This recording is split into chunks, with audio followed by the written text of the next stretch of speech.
Welcome.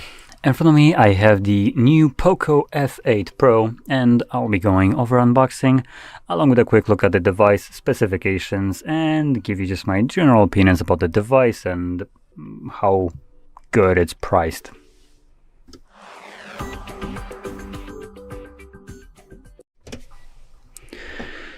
So let's just start over. I start from unboxing it, and there we go. Here it is. I do want to point out this comical thing. So, sound by Bose. I can guarantee it doesn't perform well. Maybe not guarantee, but something tells me it won't be performing too well. Oh, there we go. So let's pop that open. And here we get cable, overblown camera. Let me just fix that out for you guys. There we go, a little bit better. Get the case, a matte finish one, really like that.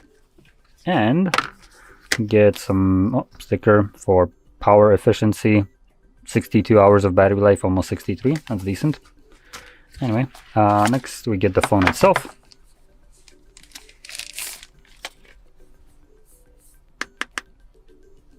Okay, and that's really it, apart from the little crap that is in there to basically keep the moisture out. Let's put up the device. So the back of the device doesn't look like anything special. I do though kind of like the tone right here. So this is supposedly black, but because of the frosted, I think this is glass, and mixed with the polished one, it does have a quite nice look to it. A bit different, though, to be honest, a bit different, doesn't really differentiate itself that much from other devices, but still looks a little bit more fresh than most phones nowadays. With the branding for Bose right here, sound by Bose, like next to the cameras, like apparently Bose has to do something with the cameras. Typically you would have something like written right here that, you know, some sound by Harman Kardon or whatever, right? But I guess Bose didn't like that, so yeah, we get this next to the camera, just so we can all see when someone is taking a photo that your phone has sound by Bose. So you know what? Let's check out that sound by Bose. I mean, they want to literally smack that shit right at the back of the phone, so you are fully aware of it. So let's take a listen. So wait, did I just like... Was that Wi-Fi? Wait, nah. Okay, let's get through this. Oh, there we go, there's the Wi-Fi. So I'm gonna connect to it quickly. Haptic feedback, pretty nice when typing, so do want to point that out. Next.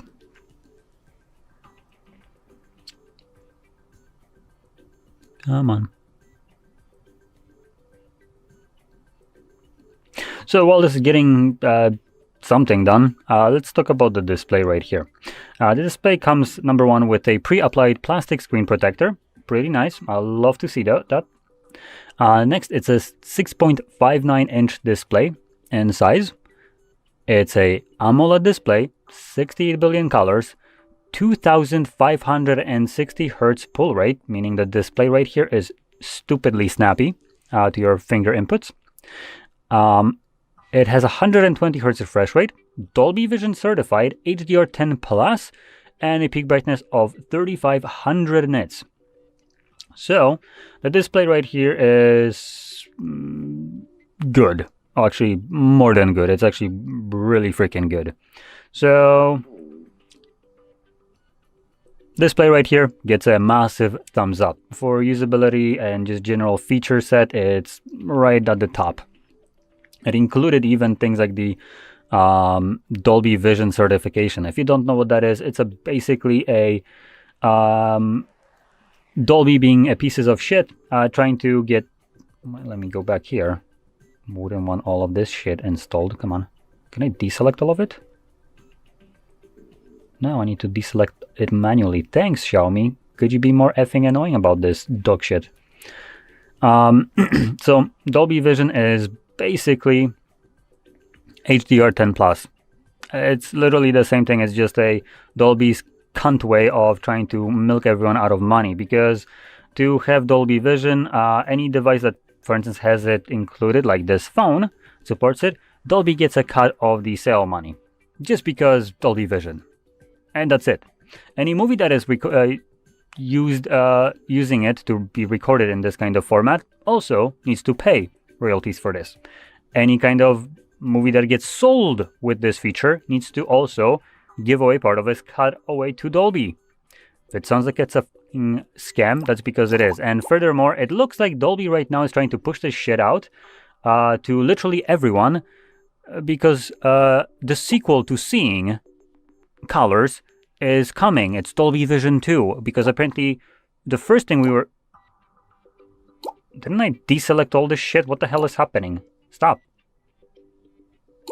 Literally stop. What the hell is this, Xiaomi? Come on. F off with this garbage. Oh my god. You're done. You're done, so fuck off. There we go. The reason I'm pointing that out is because I've started seeing a lot of phones that come with Dolby Vision, and I'm pretty sure they were able to do that before, but only now, after Dolby Vision 2 has been announced. It's showing up on phones left and right. So it seems like Dolby's just trying to force everyone to have this. Maybe they reduce the cost of it and just, you know, trying to get people into like, oh, Dolby Vision is the next freaking thing, after just being able to see. So when the sequel comes out, people will be more inclined to basically upgrade to it, even though it really doesn't change much, because it, of course they're going to add AI. That's the gimmick of Dolby Vision 2, AI. We're going to use AI to smartly distinguish and improve the content that already supposed to be mastered. Cool.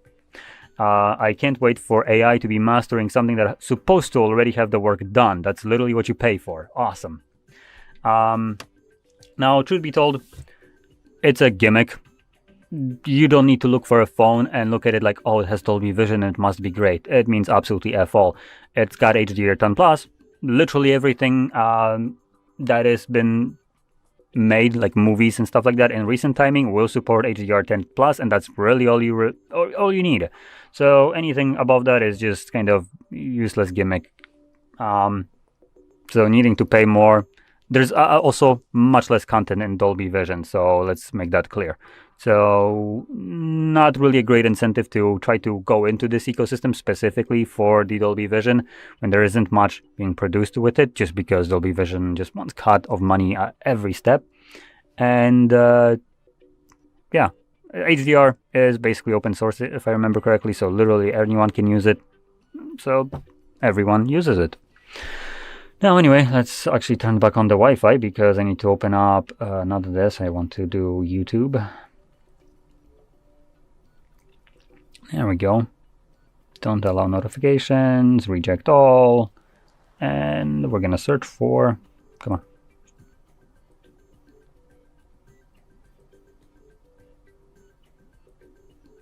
on.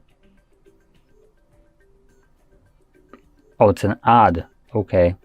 Oh, I was kind of confused why My Little Soda Pop was showing up here when I'm searching for Crabberry, but it's an ad. Kind of forgot that those exist, because Revanced, which is what I'm using, doesn't really show ads. Thank you so much. Talking about ads. Oh, another one. Great experience.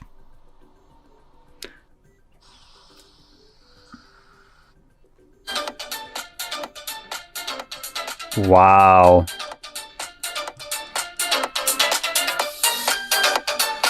Wait. I want to... Okay. Let's bring up my phone. It's a smaller phone. Let's see how it performs. Just gonna open up YouTube. Let's go. Crab Skip this garbage.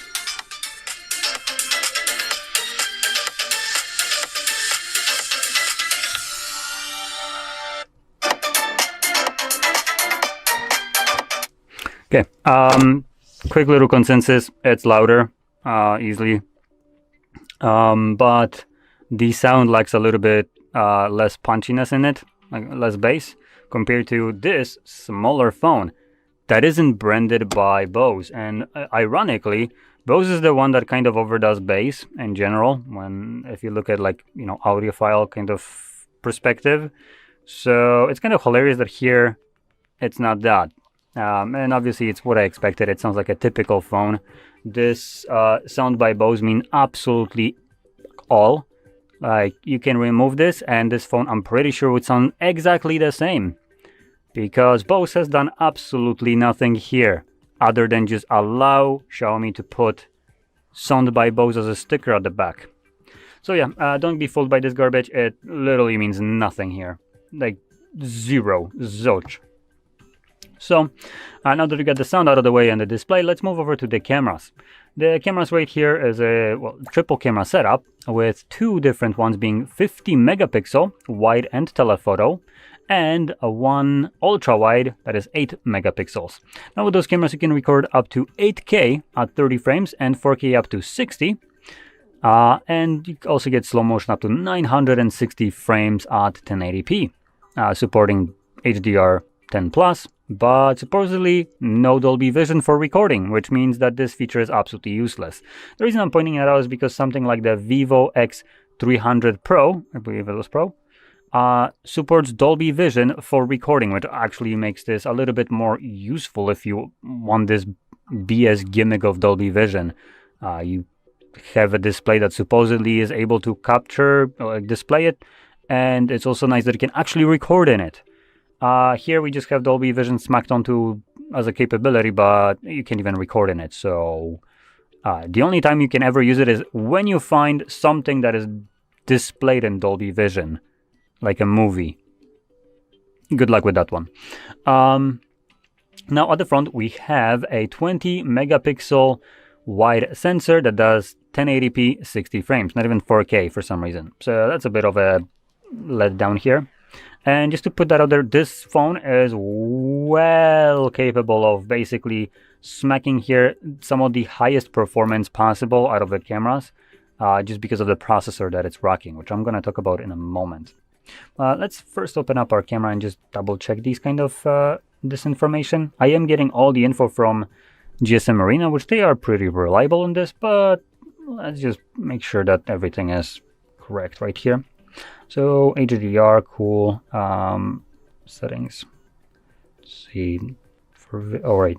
We can just do to video. There we go. Boom. So we can do 8K at 30 only. So that's correct. And 60 max. Now, if we flip it over to the front. There we go. We can do 720, 1080, 60. Yep, so 1080p 60. Nothing really special right here. Okay. Now, phones like the Vivo X300, you just kind of bring it up quickly. Bear with me while I'm actually going to search for this. Just do 300 and also 300 Pro. Why the hell not? So X300 gets us a 50 megapixel selfie that does 4K 60 instead of the pathetic 1080p 60. And it has a 200 megapixel wide sensor, 50 periscope telephoto, and 50 ultra wide, while basically having smaller form factor. And if you want a bigger one, you get the Pro, and that one does same thing, 4K 60. That is with just a selfie. Obviously, the front does number one Dolby Vision, a log recording, 8K 30, and 120 frames 4K. Something that this phone doesn't do at all. And the reason I'm pointing that out is because these two devices are about the same in kind of performance. This is running a, moving on to the specifications, a Snapdragon 8 Elite, which is actually the same kind of processor as in the S25 lineup of Samsung's. It's a very powerful processor, has been succeeded now by the Snapdragon 8 Gen 5, I guess they forgot the Gen 1 through 4. But anyway, actually, well, no, they didn't. Like the 8 Elite is basically the Gen 4, though it was supposed to be a higher end processor, like over the 8 Gen 1 through 3, but whatever. In any case, so this one is running the 8 Elite, or 8 Gen 3, one could say. Oh, sorry, Gen 4. While nowadays you have the Gen 5 Snapdragon 8, and the Vivos are packing a Dimensity 9500, which is also a insanely powerful processor, basically on par with what's in here, if not actually faster. So in any case, both of these devices should be well and capable of producing the same kind of results, while both basically packing flagship specifications in terms of the processor. This device also packs a pretty decent battery right here, being at 6,210 milliampere battery, and that is most likely going to be the silicon carbon battery. I can presume, considering the size of it. The phone is still normal sized, so this only would be possible with silicon carbon. And even more, it can be charged at whopping 100 watts with a cable. So that's pretty damn good. Just to give you a perspective, this piece of crap right here, the Samsung S25, not the Plus nor Ultra, this is just a small one. You can kind of see it is smaller here. This garbage can charge at 24 watts because, you know, Samsung is kind of scared that their phones will start blowing up. And hey, if you can't figure out how to charge your phone in 2025 at more than 24 effing watts without exploding, maybe you shouldn't be selling devices with a battery. Because for some reason, Samsung seems to have this problem where every device that they produce that has a battery keeps on freaking blowing up. The Samsung Rings, apparently the battery starts expanding. The Galaxy Buds, well, those blew up in someone's ear and made them deaf, but hey, Samsung offered to give them a discount to purchase new ones. Yeah, I would like to get lobotomized by my own earbuds that I needed to pay you second time after losing hearing. And by the way, how am I gonna listen to effing music after I lost hearing? Samsung. Anyway, and let's not forget about the Note lineup. So here, this device obviously doesn't come with the same kind of risk of blowing up, because apparently everyone else figured out how to charge their devices without making them go boom. So that's nice. And also packing more battery and faster charging. So that's freaking fantastic. And we have the Snapdragon 8 Elite and 256 gigs of storage and 12 gigs of RAM, being UFS 4.1 storage type, but you can also spec it up higher at half a terabyte while still retaining the same amount of RAM. So not that many options, and there is unfortunately no expandable storage, so we just have a dual SIM card support right here, as you can see, and nothing more. Covered with a little rubber seal for water protection. And yeah, so if you need more than 256, you will need to splurge out for that half a terabyte storage. And if you need more than half a terabyte, well, too bad, I guess. So there we go. Now, with all the specifications out of the way, I have to say this phone is pretty damn good. Considering this is a POCO. POCO was technically the budget lineup of Xiaomi. This doesn't feel like a budget. This actually feels like a premium flagship almost. Almost because it does still kind of take away from certain parts. Like it doesn't come with wireless charging. The camera is a step down from other devices that are, like I said, the Vivo X300. That phone is freaking great. Well, coming at a smaller size, it basically packs the same kind of specifications. So with the camera being actually better. So if you want better camera, maybe look into the Vivo X300, which, depending on where you buy it, it could be more expensive or it could be actually cheaper.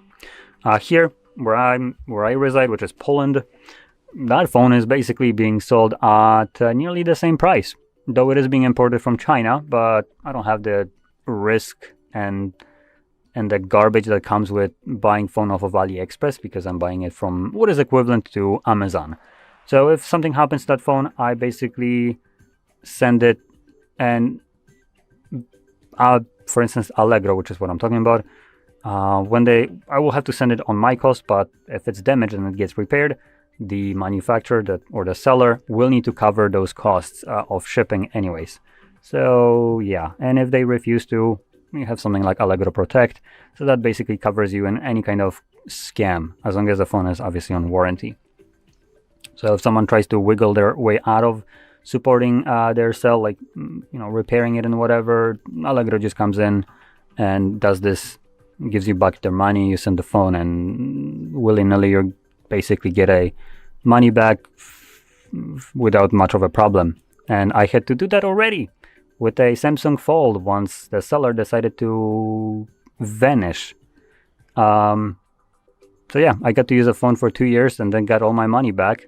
No, not 2 years, but like 1.5 before it broke. It's kind of funny that it's also Samsung.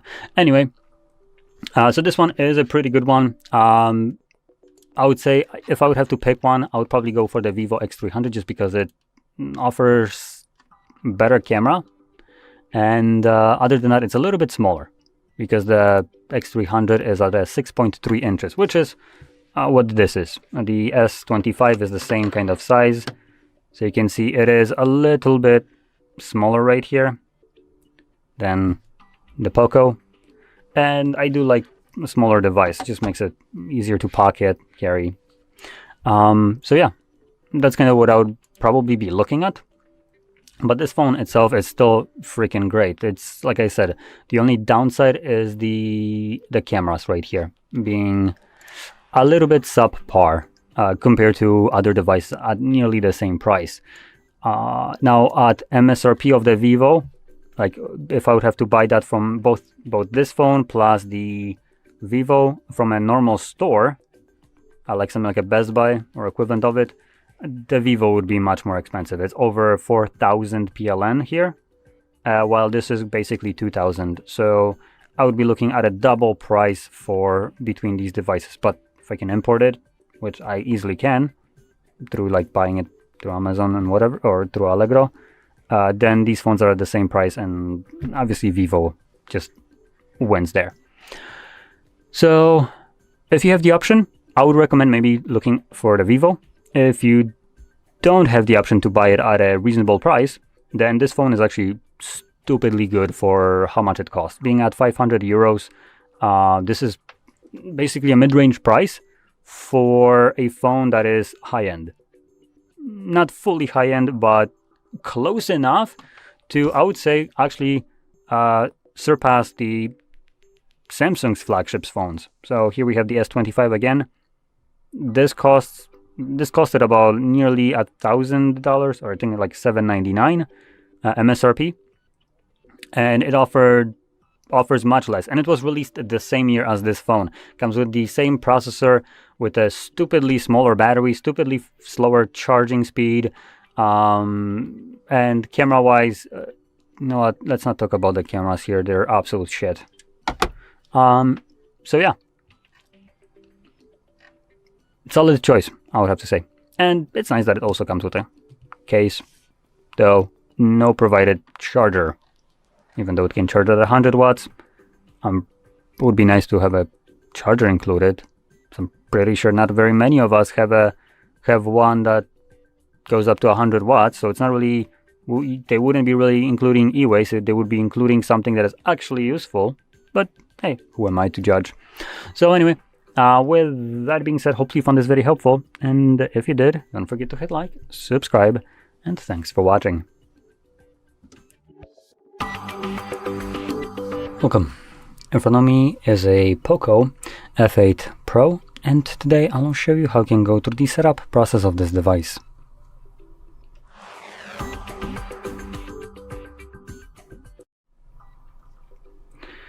So, when you boot it up the very first time, you should be presented with this page. You can see right here, Xiaomi HyperOS, and we're just going to click on the arrow and find our desired language from the list. Now, for me, it's selected Polish, so I'm going to be changing that to English.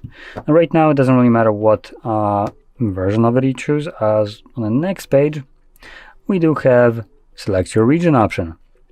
Now here I'll be selecting region and recommending you to select one that is a little bit more friendly to you instead of the corporations. So as an example, Poland, which is where I'm from, is part of the European Union, and as far as I can tell, European Union doesn't give two hoops about corporations being salty about whatever, so they're fining the shit out of them for any kind of stupid anti-consumer practices, which is great for us. And the reason I'm pointing it out is because there is a chance, though I haven't ever tested it out, but hey, chance is still better than nothing, that if you select a region that is outside of whatever bullshit malpractices companies want to practice, you would fall under the region laws that you selected. So as an example, if Apple is forced to open up their iOS to third-party stores, and they choose to abide by that, but only for European Union, because that's who's beating them over the head with that, and they're not too pleased about it, so they're kicking and screaming like a little shit, they're gonna most likely abide by those laws only here in European Union, and not, for instance, in US, because why would they willingly give up 30% of revenue from sales of applications on their store if they can just prevent you from being able to buy outside of their store? So that's one thing. Another one would be, for instance, things like UK being a bastion of justice and morality. That's why they have freedom of speech that isn't free. You call someone a faggot and off you go to prison. That seems like great freedom of speech. But anyway, that being said, one thing that they do have is they try to force one of the companies to give back access to the operating system of their phones. And, well, the company wasn't too pleased about it, so they disclosed it. And we only know about this because they disclosed it. But hey, I would be expecting that later on, UK came back and just smacked them over the head and forced them to do it anyway. And because they were obligated to do it in some way, financial or whatever, they're also obligated to not disclose this. So you could be running with a phone like this, for instance, that the government, UK, has back access to it because you're part of a UK.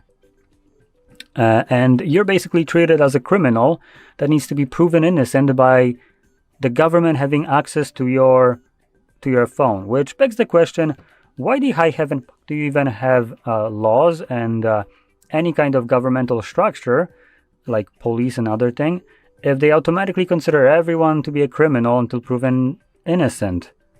In this case, just get rid of the police. I mean, everyone's guilty, so why bother with that? At least you can redirect taxes to somewhere else. And if not, then what the shit are you paying taxes for if you're all guilty?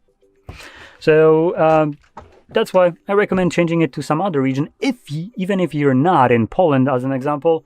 Shit, if you're in UK, I would select anything else but UK. I ain't gonna lie there. So that's why I recommend anything European Union based.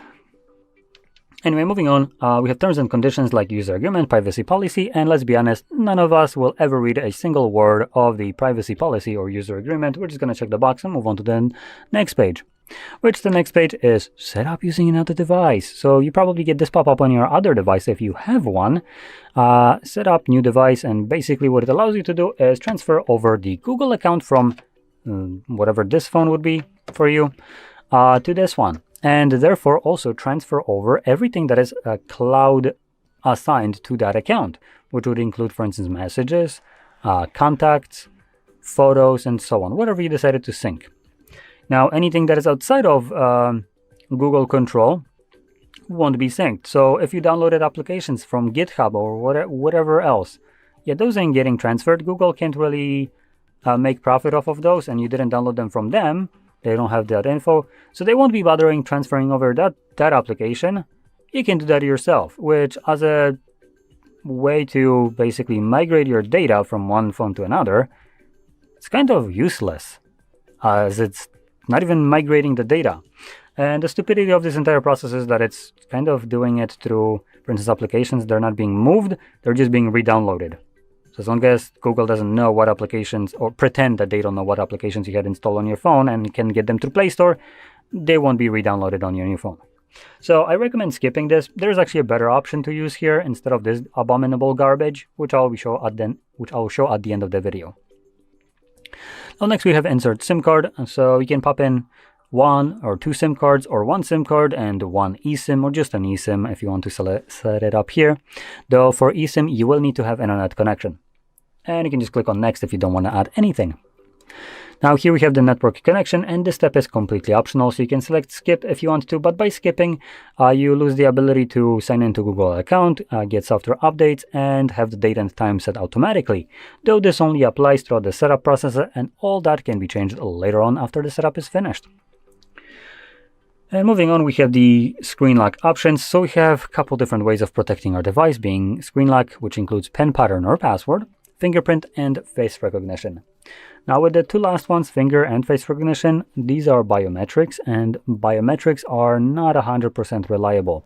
So in the times where your device has a mental breakdown right here, some sissy fit, and refuses to recognize your face or your finger because, God forbid, you got a tiny little blemish on it and it no longer knows how you look like, you will be left with a pin pattern and password as a way to unlock it. That's why you're always forced to set one up in those times where your device has a memory of a goldfish and remembering how your features look like.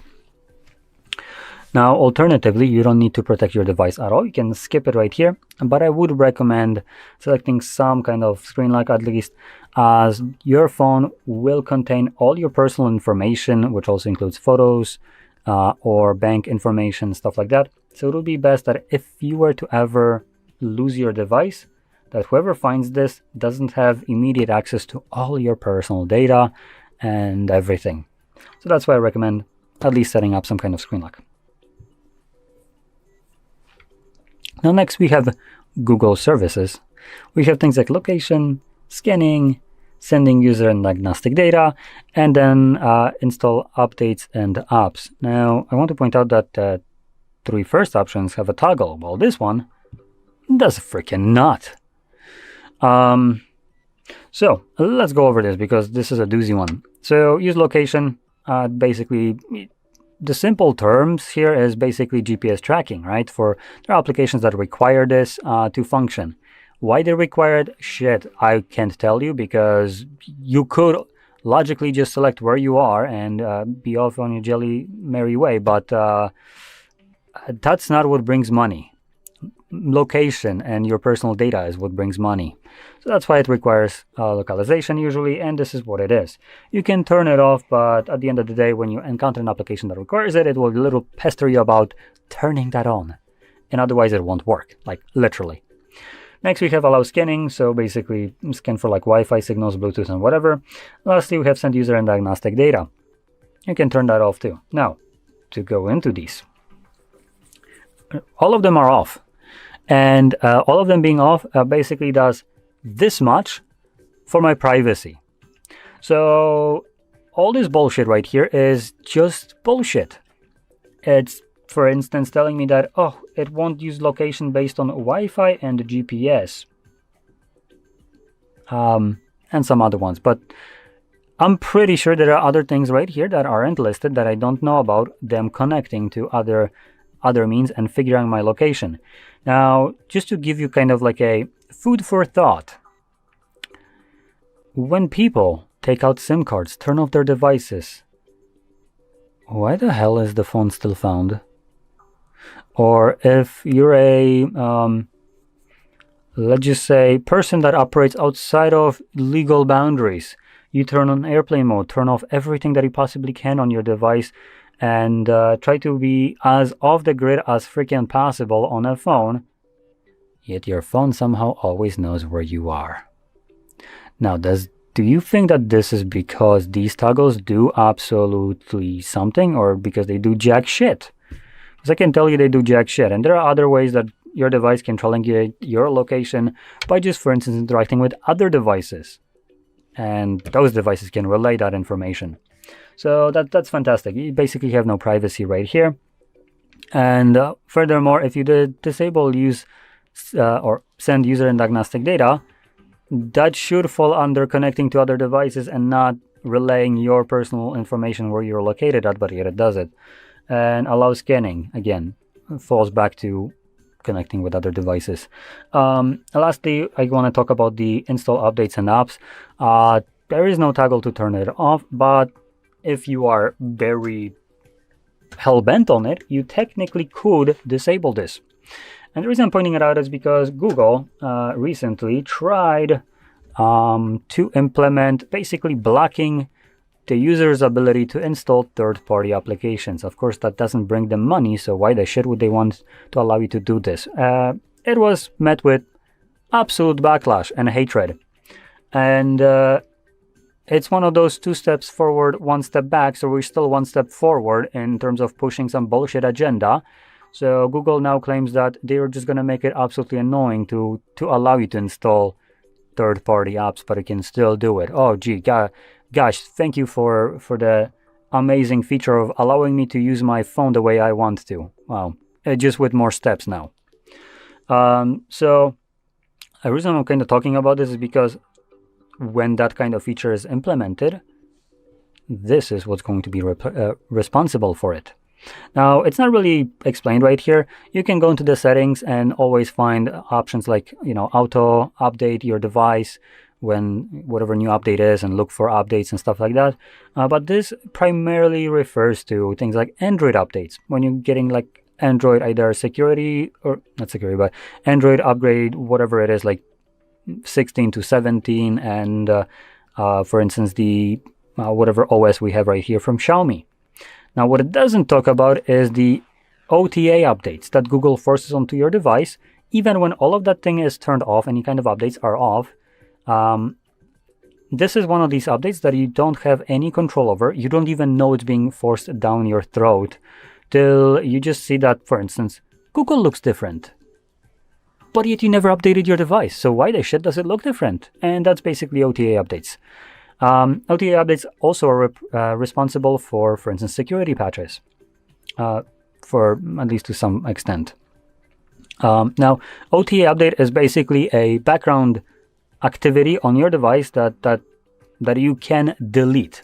But by deleting it, sure, Google won't be able to force down your throat this bullshit of like forcing whatever rules that they decide to implement after the sale onto you.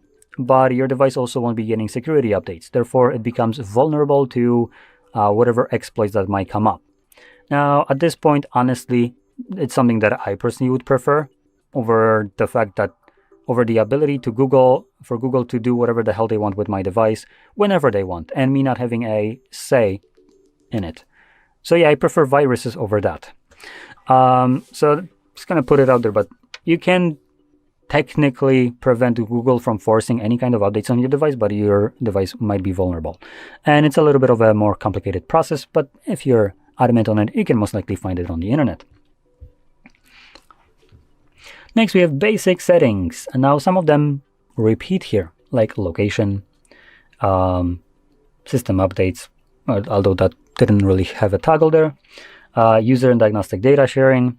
So we can turn those off. And now I do want to point out, I just turned off 2 of these. Nothing happened. See, nothing is happening with this one either. Now we have a disgusting option here called Personalize ads. Try to turn it off. It gives me a dark pattern right here, a bullshit pop-up with reverse buttons. Because God forbid I would turn that piece of shit off. So of course the keep it on is on this side. Instead of saying keep it on, it says turn on and turn off. Yeah, we're gonna turn that off.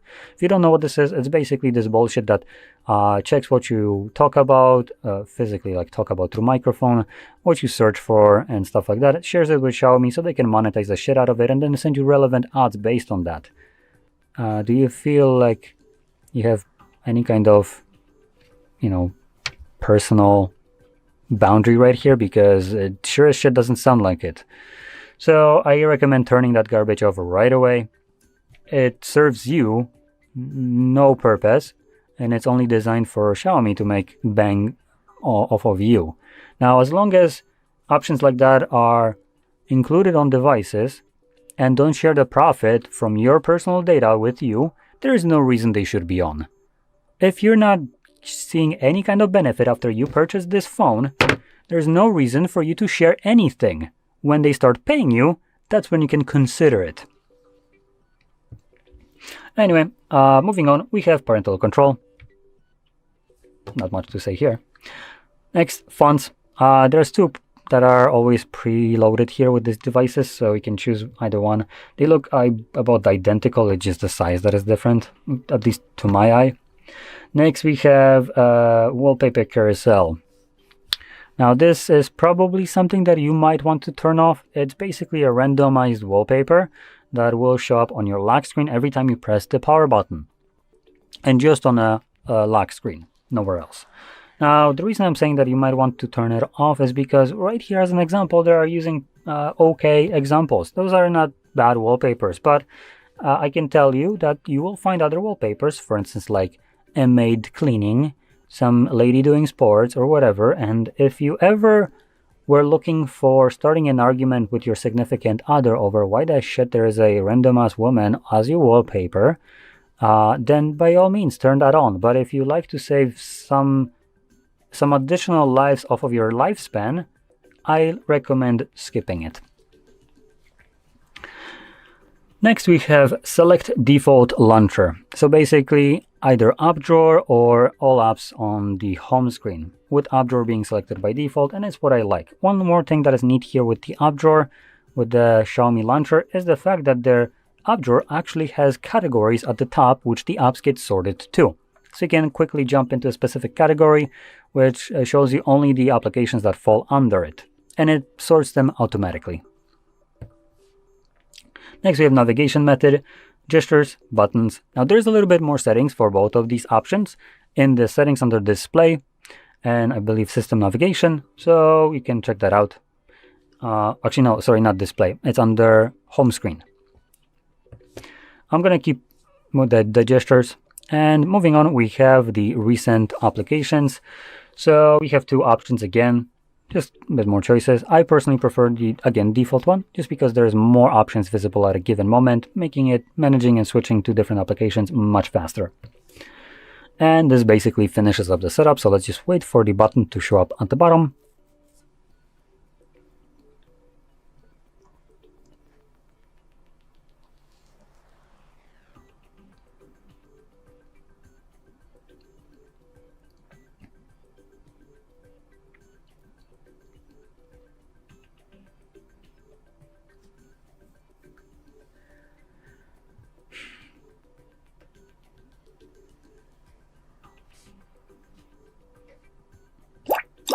And there we go. Now, one last thing that I wanted to show you, like I said, is the application that you might want to use for transferring the data from your old device. And that application is going to be located in, I believe, System Apps. Yep, there it is. Mi Mover. You just need to download the same application on your old device. If it's a Xiaomi phone, it already exists on your phone, so you don't need to download it. But for any other brand, like for instance Samsung, you'll need to download it, and you can probably get it from Play Store. But if you can't find it on Play Store, you most likely should be able to find it on the web through your browser. And in the application, you'll most certainly see where you can download it exactly. Now I'm going to check right here, Mi Mover, does it exist? Yep, and it does. So it is on Play Store. You can see it right here, Xiaomi Inc. So you just install it, and this would allow you to connect your old phone to this one and then move over everything like applications, contact messages, logs from calls, any kind of photos, videos, downloaded images, all that stuff would get transferred over. And you can select which one you want, which application individually you even want, along with its data. So I'd recommend checking that out instead of dealing with that Google crap. Anyway, with that being said, hopefully you found this very helpful, and if you did, don't forget to hit like, subscribe, and thanks for watching. Hello, in this video I'm going to show you how to restore backup and how to transfer data on POCO F8 Pro.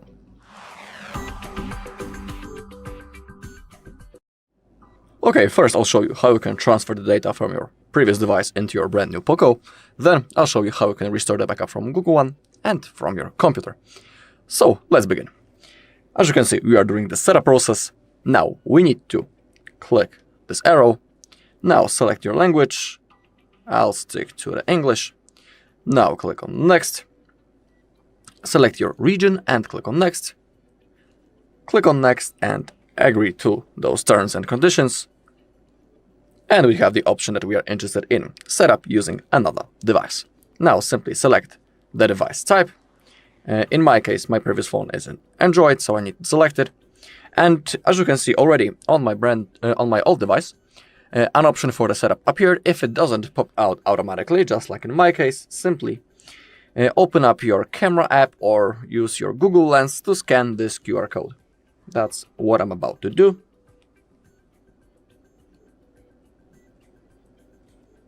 Simply scan the code.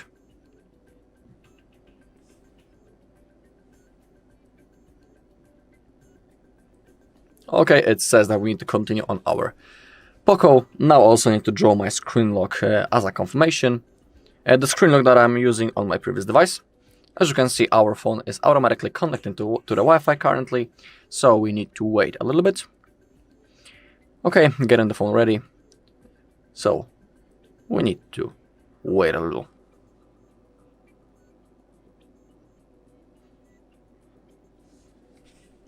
Okay, now we have possibility to copy apps and data. That's the thing that we are definitely interested in, so let's click on next. Alright, getting ready to copy. We need to wait a little bit.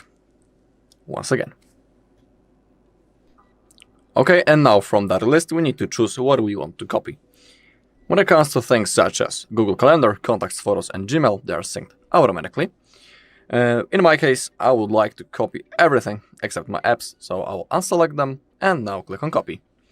The process will now begin, so we need to wait a little bit. And it will be done in the background, just to be more precise. And now we have to go through the simple setup process, so we can set the fingerprint and also the face unlock.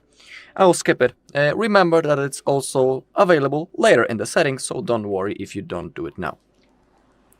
Okay, now we have the Google services. Simply scroll down and hit on accept. And now we have backup options that are really useful, and I highly recommend turning them on. But everything is up to you. It's your device. And now click on next, and we need to select our default browser. I always pick Google Chrome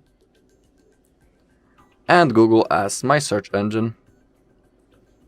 Okay, now we have a question. Do we want to continue the setup or leave and get a reminder? I'll click on continue. Now we have a feature that will let contacts nearby find and share with us. I'll agree. Why not? Now we have the Gemini, which is our personal AI assistant. And we have possibility to launch, to turn on actually an alternative way of launching the Gemini by simply saying, "Hey Google."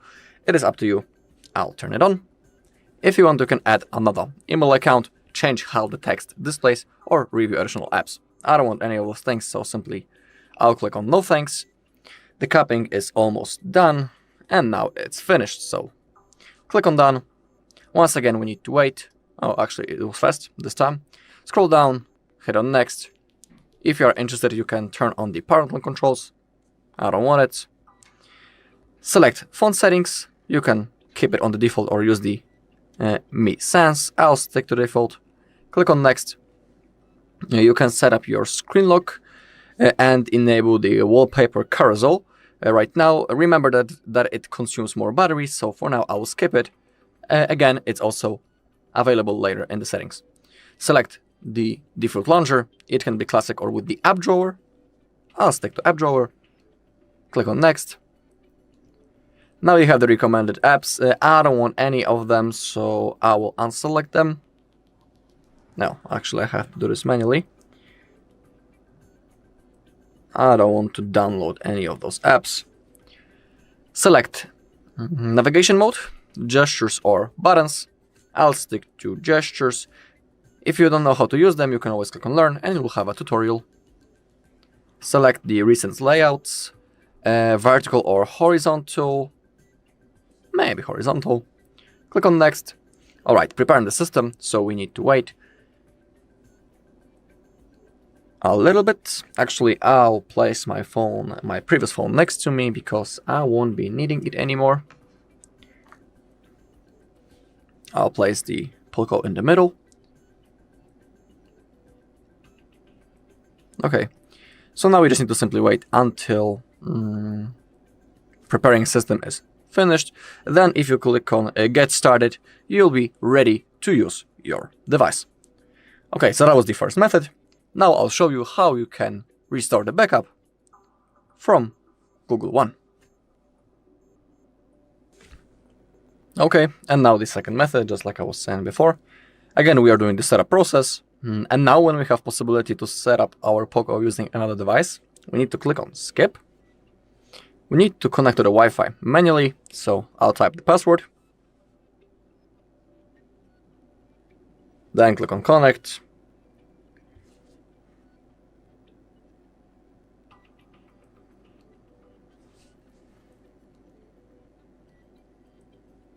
Okay, click on next.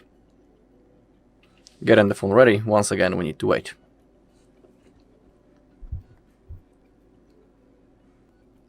Okay, and now the most important part. Now we need to sign in into the same Google account on which we made our backup before.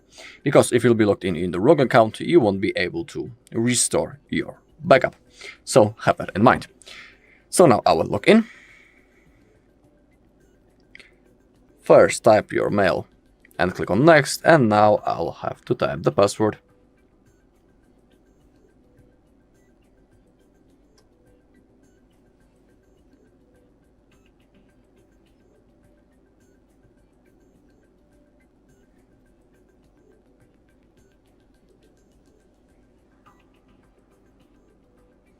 Okay. Now click on next and select the backup that you would like to restore. In my case, I want that one. I also need to confirm by drawing the screen lock that I had in the moment when I was creating that backup as a confirmation. Okay, again, when it comes to Google Photos, Gmail, Calendar, and Drive, they're synced automatically. And now I would like to restore everything except apps. Now click on restore if you have selected everything that you want. Okay, and now we have to go again through the setup process, so you can set those things up. I'll skip it, always available later. When it comes to Google services, scroll down and hit on accept. Now you have backup options. I highly recommend turning them on. Click on next. Select your default browser. I always select Google Chrome and Google as my search engine. Okay, I'll continue the setup. I'll agree to that feature. Same thing with the Gemini, but everything is up to you, remember, when it comes to the setup process. And here I'll click on no thanks. We need to wait. Okay, click on next, or you can type the parental controls if you want. Select the phone settings, hit on next. You can set up your screen lock. Now select the launcher classic or with the app drawer. I don't want to install any of those apps, so I will unselect them. Select navigation mode, gestures or buttons. Select the layouts, recent layouts, vertical or horizontal. I'll pick horizontal. Okay, it's preparing the system. So we just need to wait until the button appears. When it appears, we'll be ready to use our phone. Okay, that was the second method. Now I'll show you how you can restore the backup from your computer. Okay, and now restoring from computer. First, connect your phone into your computer, then open up the notification bar and select USB 4 file transfer / Android Auto. Now on your computer, we need to open up this PC, find your phone, double tap, click on internal shared storage, now MUI, backup, all backup, and in here we need to copy the zip file with our backup. In my case, it's right in here, so I need to copy it. Okay, now we can close it up. Now on your phone, open up the settings, click on About Phone, scroll down, Backup and Restore, Mobile Device, click on Agree, select Restore, select the backup, and click on Restore. The restoring process has now started.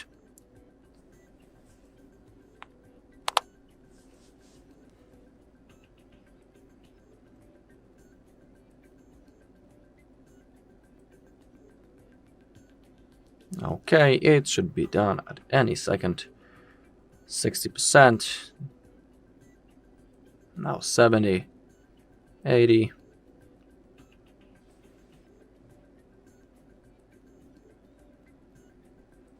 And 100. Click on finish, and now everything has been successfully restored. Alright, and that's all in this video. Thank you all for watching. If you found this video helpful, please leave a like, comment, and subscribe. Morning guys, in front of me is POCO F8 Pro, and let me show you how to close all running apps on this device. So basically all you have to do is to slide with your finger up and hold it for a while. Here you've got all apps that are currently open, mark cross icon, and that's it. If you'll tap here again, you will find no recent items. Thank you for watching, please subscribe our channel and leave the thumbs up. Morning guys, in front of me is POCO F8 Pro, and let me show you how to activate tap sounds.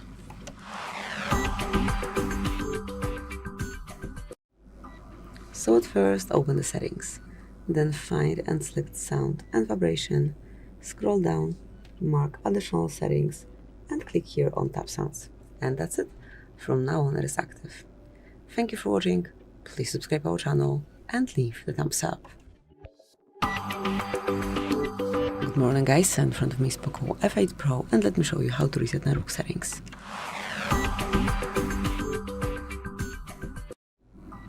So at first enroll the settings, then find and select more connectivity options, and here locate reset Wi-Fi, mobile networks and Bluetooth.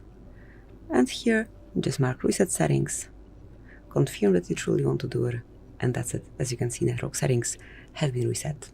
Thank you for watching, please subscribe our channel and leave the thumbs up. Hi guys, in front of me is POCO F8 Pro, and let me show you how to change video resolution.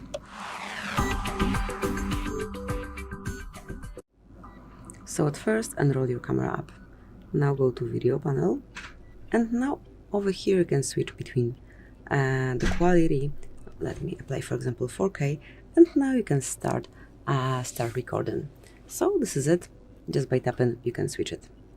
Thank you for watching, please subscribe our channel and leave the thumbs up. Good morning guys, in front of me is POCO F8 Pro, and let me show you how to change system language. So at first enroll settings, then find and select additional settings, and here go to languages and input. Now choose languages at the top of the list and just pick the one that you want to apply. And that's it, that will be all. Then you can switch it whenever you want. Thank you for watching, please subscribe our channel and leave the thumbs up.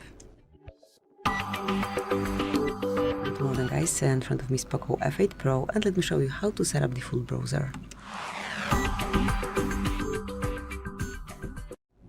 So at first enroll the settings, then find and select apps, enroll more options, and mark show other settings. Here select default apps, and now click on browser as we want to set default browser. Pick the one that you want to set as a default one, go back, and that's it, that will be all. So thank you for watching, please subscribe our channel and leave the thumbs up. Hello everyone, in front of me is POCO F8 Pro, and let me show you how to activate automatic system updates.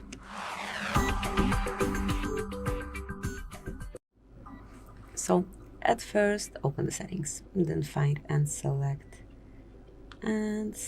additional settings, reach developer options, and here locate automatic system updates right here. Just mark the indicator, and that would be all. From now on, updates will be applied automatically whenever a device restarts. Thank you for watching, please subscribe our channel and leave the thumbs up. Good morning guys, in front of me is POCO F8 Pro, and let me show you how to remove fingerprint from this device.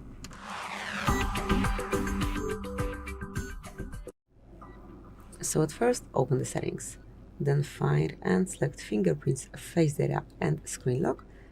Enter fingerprint, now open the one that you want to remove and select remove fingerprint. To delete it, tap on OK, and that's it. As you can see, it is no longer connected with your phone. Thank you for watching, please subscribe our channel and leave the thumbs up. Hi guys, in front of me is POCO F8 Pro, and let me show you how to activate OTG connection. So at first enroll settings, then find and select additional settings. Now pick OTG, and here you can smoothly activate it by using this indicator. From now on it is active. Whenever you want to switch it off, you can either unmark it or you can leave it active, and then it will be automatically turned off after 10 minutes of inactivity. Thank you for watching, please subscribe our channel and leave the thumbs up. Hello everyone, in front of me is POCO F8 Pro, and let me show you how to activate and use camera timer.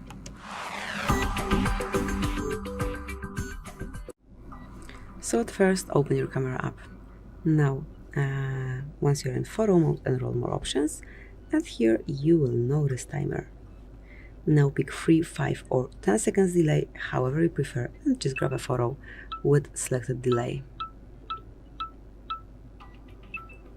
And that's it, that will be all. So thank you for watching, please subscribe our channel and leave the thumbs up. Good morning guys, in front of me is POCO F8 Pro, and let me show you how to change screen timeout on this phone. So at first, let's open the settings, then find and select lock screen, and here at the top of the list you will notice sleep. Just mark it, and now pick the period of time after which you want your display to fall asleep. It can be 15, 30 seconds, 1 to 5 minutes, 10 minutes. Let me go with 5 minutes, and that's it, that will be all. Then you can go back and it is already set. Thank you for watching, please subscribe our channel and leave the thumbs up. Good morning guys, in front of me is POCO F8 Pro, and let me show you how to activate demo mode. So first of all, enroll the settings, then scroll all the way down and go to additional settings. Now locate developer options, scroll down, and here you will find demo mode. To activate it, just mark the indicator, click on turn on to confirm, and that's it. From now on, your POCO is in demo mode. Whenever you want to switch it off, just unmark the indicator.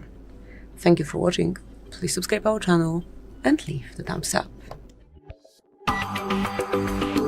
Good morning guys, and in front of me is POCO F8 Pro, and let me show you how to activate Google Backup.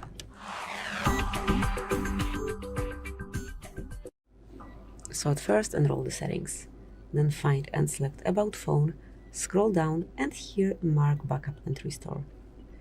Go to Backup, and now just mark Turn On.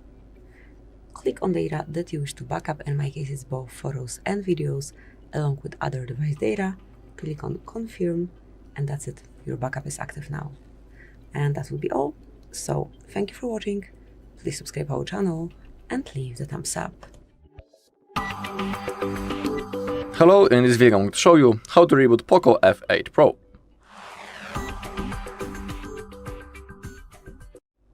Okay, the process is really simple. All we need to do is to launch the power menu, and we do it by clicking the power button and volume up button at the same time, just like that.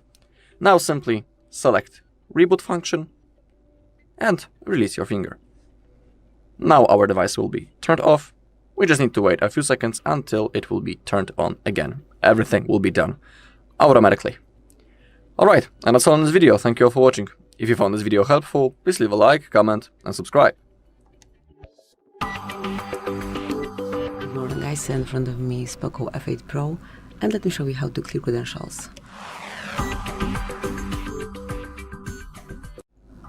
So at first open the settings, then find and select fingerprints, face data and screen lock, scroll down, and here go to privacy.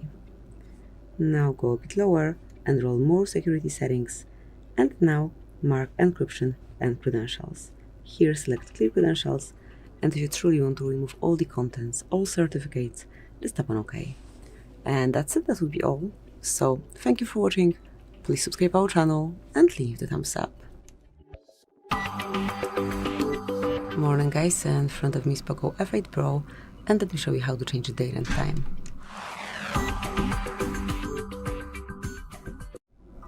So at first, enroll settings, then find and select additional settings, go to date and time, and here switch off automatic date and time at first, and now choose it manually from the list, just like that. So that's it. This is how you can set both date and time. Whenever you want to go back to automatic setup, just mark the stop indicator, and now it will be automatically set again. Thank you for watching. Please subscribe our channel and leave the thumbs up. Guys, in front of me is POCO F8 Pro, and let me show you how to activate or deactivate battery percentage and status bar.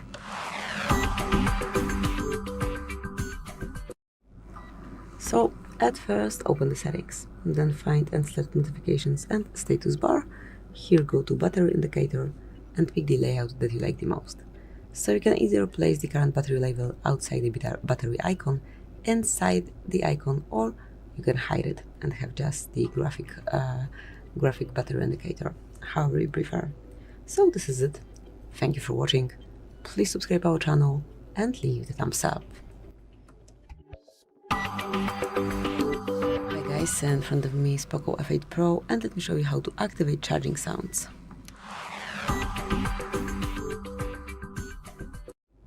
So at first open the settings, then find and select sounds and vibration. Here scroll down and go to additional settings.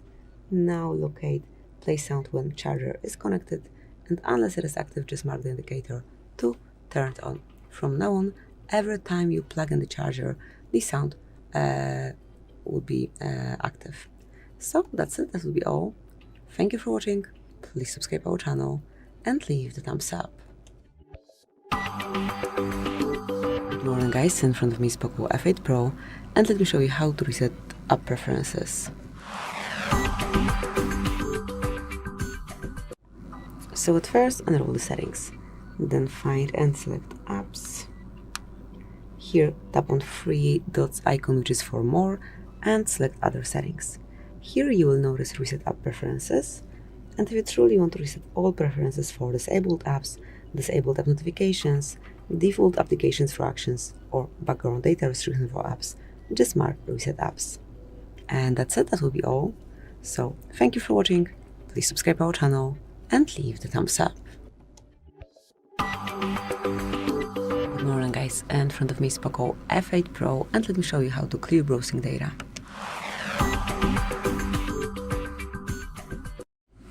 So first of all, open the browser that you are using.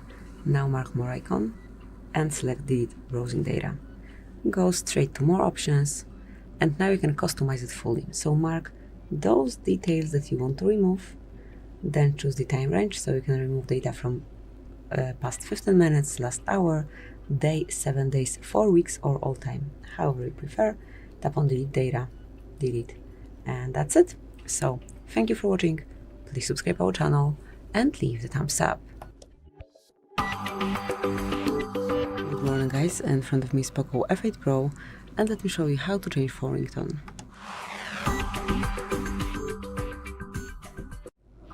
So at first open the settings, then find and select sound and vibration, go to ringtone, select all ringtones, and now just pick the tune that you like the most.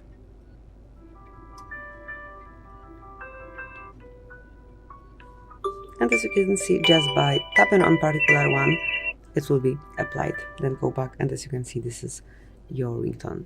So that will be all. This is how you can set your phone ringtone. Obviously, you can change it whenever you want. Thank you for watching.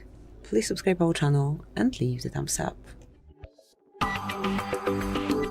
Good morning guys, in front of me is POCO F8 Pro, and let me show you how to check for system updates.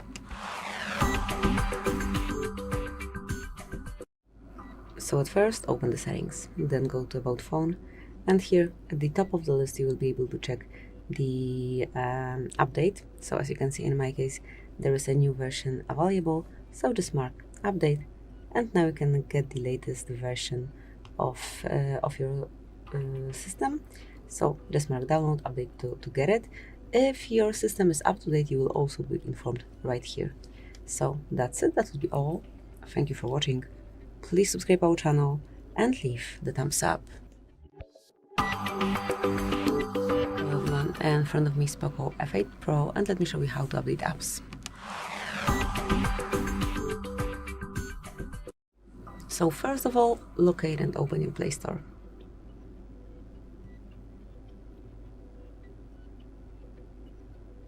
Then mark your account and select Manage Apps and Device. Click on See Details, and now you can either update all apps at once by tapping on Update All, or you can update one particular application, whichever you like. Here you can observe the progress. So that's it, that would be all. This is how you can get the latest versions of your apps. Thank you for watching.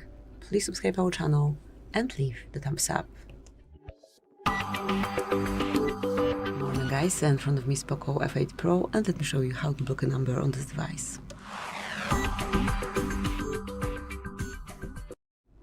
So whenever you want to block some annoying contact, just open your phone dialer, go to More Options, select Settings, and go to Block Numbers.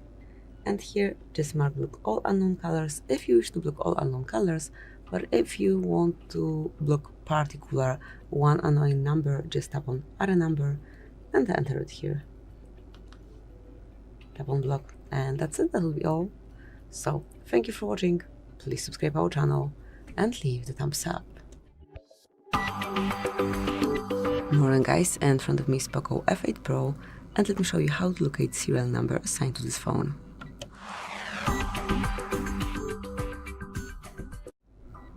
So, you've got two options here. The first one is to open your phone dialer and enter a secret code, which is *06#. And here you've got device info with serial number at the bottom of the list.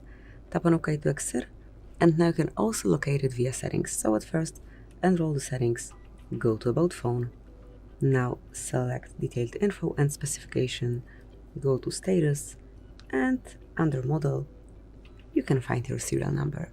So that's it, that will be all. Thank you for watching, please subscribe our channel and leave the thumbs up. Good morning guys, and in front of me is POCO F8 Pro, and let me show you how to locate IMEI number assigned to this device.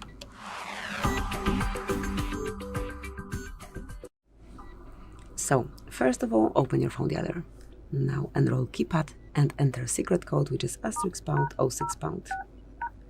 And here you've got device information with both IMEIs and serial number included. Tap on OK.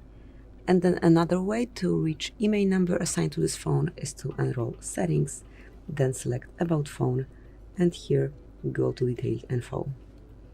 Now go a bit lower, select Status, and here you've got both IMEI numbers. So this is it, that will be all. Thank you for watching, please subscribe our channel and leave the thumbs up. Welcome guys, today I will show you how to enable network speed and status bar on POCO F8 Pro.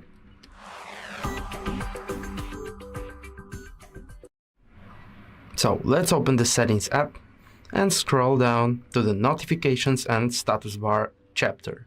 Here choose Customize Icon Display in Status Bar section. And now, next to Connection Speed Position, simply use this toggle to activate the feature. As you can see, now I have network speed in status bar on POCO F8 Pro. If this video was helpful, leave some comment below, like it, and subscribe our channel. Goodbye. Welcome guys, today I will show you how to enable Always On Display on POCO F8 Pro.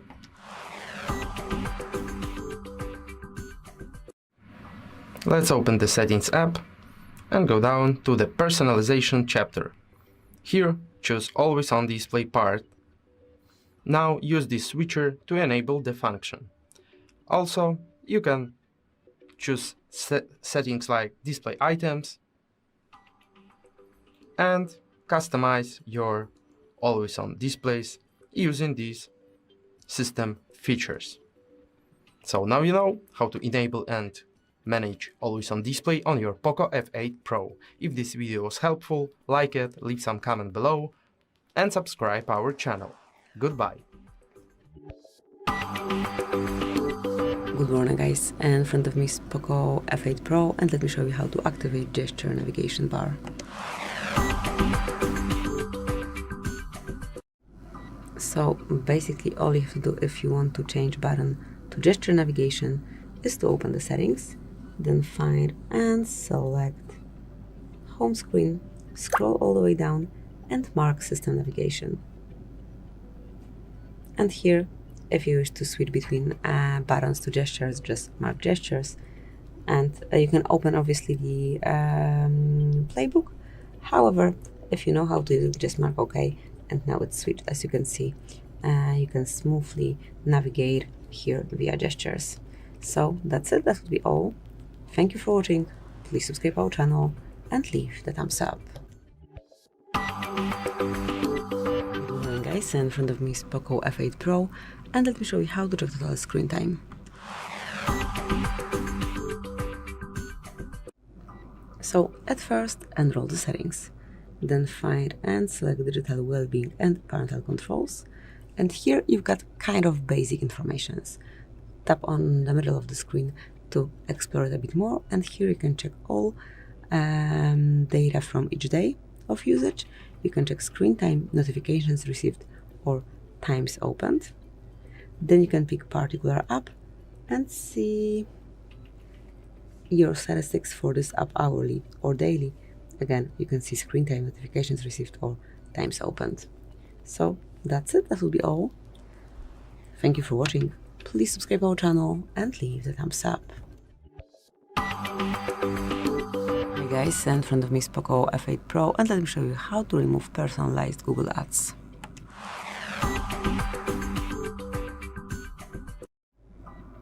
So at first, I'll open the settings, then find and select Google and select all services. Now go to ads, and all you have to do is to mark delete advertising ID. So if you would do it, if you delete the advertising ID, it will remove your current ID. Apps still will be able to show you some ads, however they will not be that relevant or interesting to you. So if you wish to protect your privacy a bit more, just mark delete advertising ID here. And that's it. As you can see, it has been done. Thank you for watching.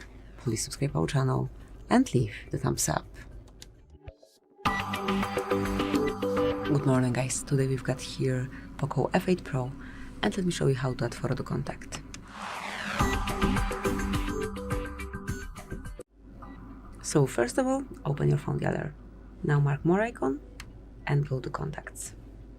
Here choose the contact that you want to personalize, mark edit and select add picture.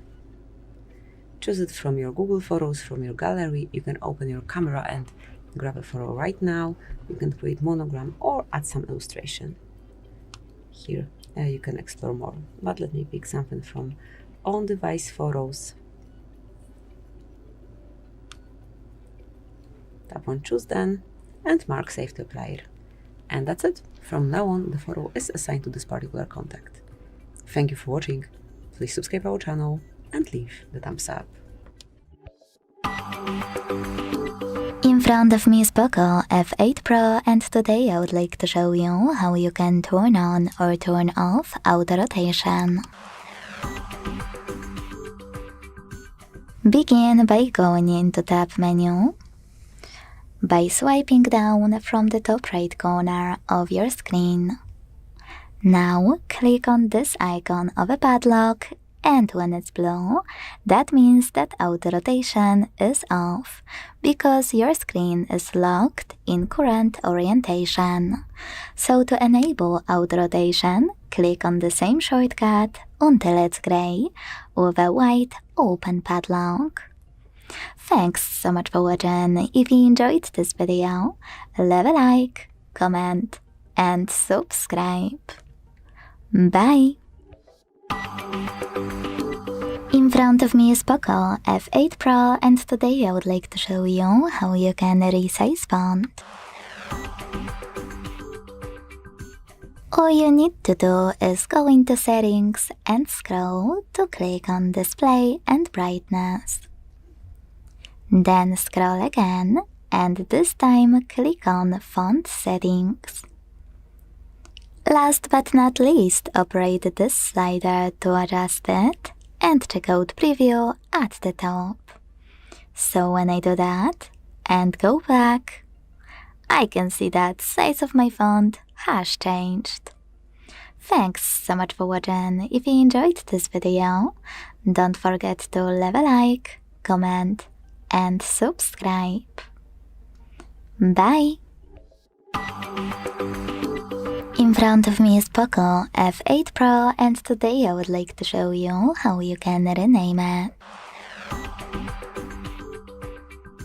First of all, go into Settings and tap on About Phone section at the top.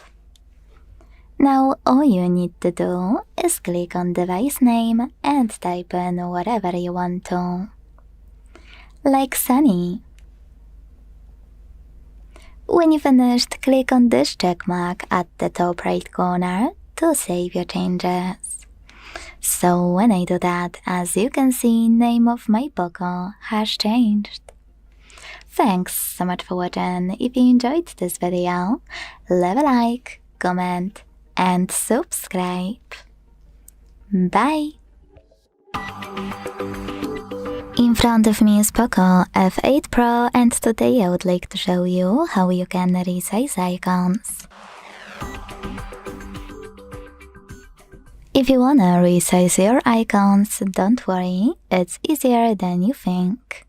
All you need to do is go into Settings, scroll to click on Personalization, and then click Icons to operate this slider. You can check out Preview at the top. When you find a perfect size for your icons, you can go back and check them out. As you can see, size of mine has changed. Thanks so much for watching. If you enjoyed this video, leave a like, comment and subscribe. Bye! Hi everyone, in front of me I've got POCO F8 Pro, and let me share with you how to use double tap to wake up your device and then how to turn it off.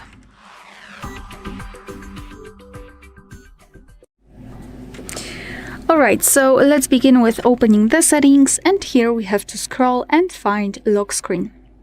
Here we've got the option double tap to wake or turn off screen when device is locked. So let's simply make sure that it is turned on just by tapping on the switcher. And now we can lock our device, because this is how it works. It will not work whilst I'm tapping on the screen when the device is turned on. So let me lock it. And now after double tap, it should wake up. And it did, which is great. And now after double tap, it should turn off. And it worked.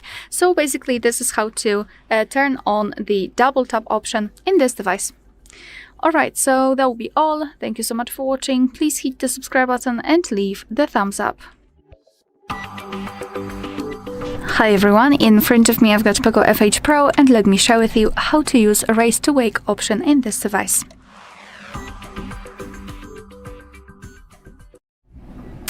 So for a reference, I'd like to show you how the device behaves if this option is turned off. So if we've got it blocked, it is black right now, and we are trying to raise it, it is not unblocking immediately or automatically, basically. It is not trying to, unblock itself. So let's change it. Let me unlock the device. And now we have to open the settings, scroll and find lock screen. And here on the second position, we've got the option raise to wake. So just tap on the switcher here, let me lock the device. And now when I'm raising the phone, it will be immediately unblocked. Alright, so that will be all. Thank you so much for watching. Please hit the subscribe button and leave the thumbs up. Morning guys, and in front of me is POCO F8 Pro, and let me show you how to apply dark dim.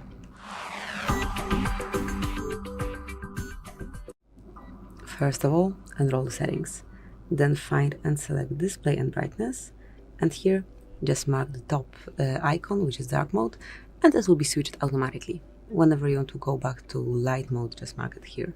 So just by using this this indicators, you can switch from light to dark mode. If you wish to customize the Reboot, just mark dark mode options, and here you can switch to dark mode automatically. Now just set the rule so it can be either active from sunset to sunrise or at custom hours. Here you can pick the period of time. Also, you can set it individually for particular apps just by using this indicator. And that's it, that will be all. Thank you for watching. Please subscribe our channel and leave the thumbs up. In front of me is POCO F8 Pro, and today I would like to show you how you can turn on or turn off auto brightness. All you need to do is go into Settings and scroll to click on this section called Display and Brightness. Now operate this switcher next to Automatic Brightness, located under Brightness slider to either switch it on or turn it off. If you want to adjust your brightness manually, you can do that from here or by going into Tab menu. To do that, swipe down from the top right corner of your screen. Thanks so much for watching. If you enjoyed this video, leave a like, comment, and subscribe. Bye! Morning guys, and in front of me is POCO F8 Pro, and let me show you how to boot developer options.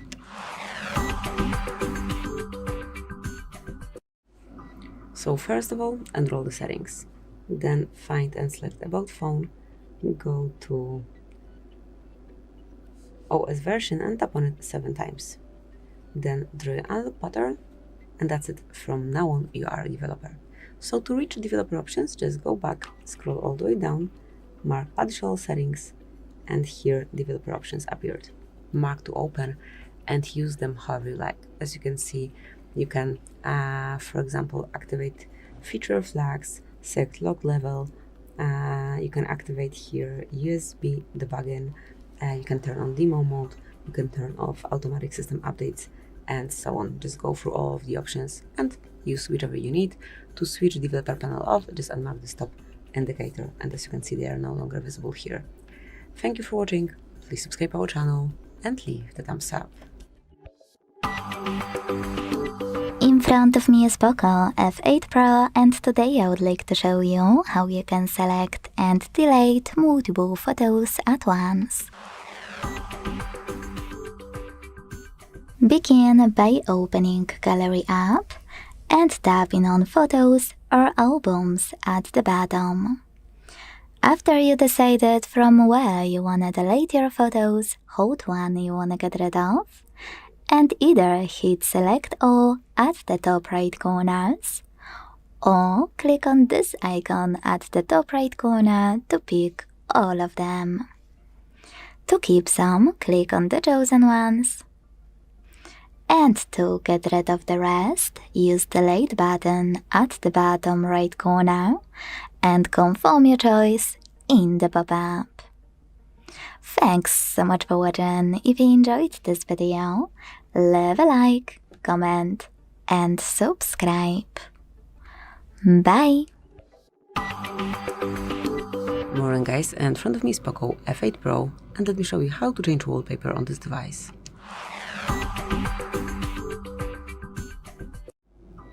So first of all, enroll the settings, then find and select personalization right here, and mark custom at your home and lock screen. Now you can choose some wallpaper from wallpaper album. You can choose your own photo if you wish. So let me pick this one. Here you can set some effects if you want to. I like this one, so we can leave it this way, and just take a look if you like the same picture on your home screen. If you want to change it, just mark select and choose something else. For example, this one. Then tap on apply.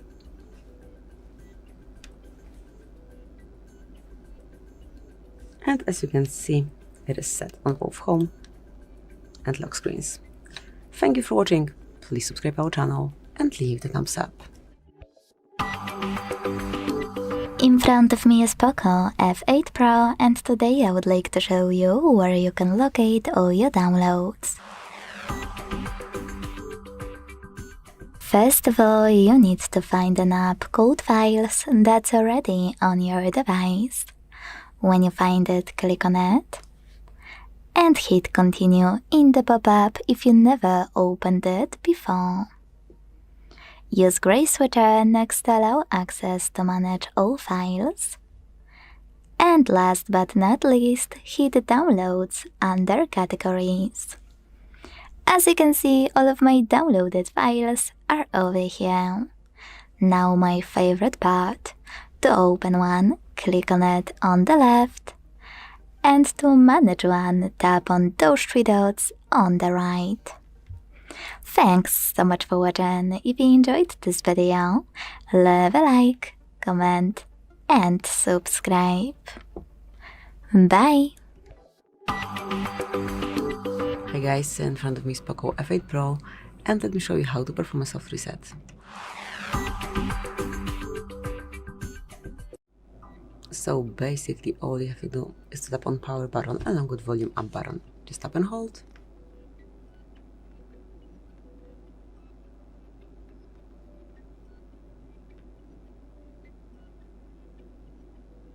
Just a few more seconds. And when you see POCO logo, you can remove both fingers from both buttons and just wait till your POCO is rebooted. Or just mark reboot, tap on power button to activate it.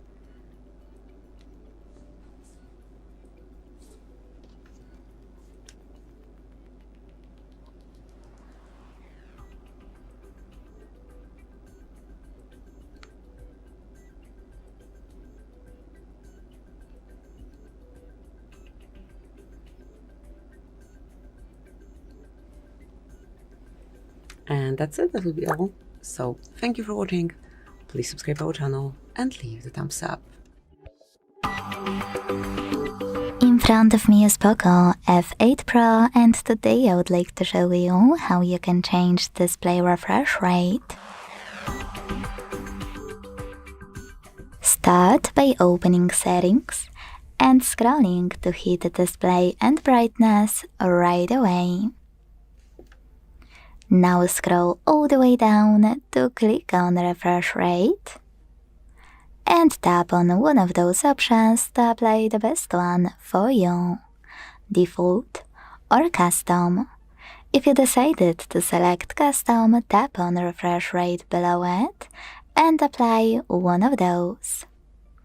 If you decided to go for the highest one, you can also click on apps using high refresh rate. And if you don't want any app to use it, tap on blue switcher right next to it.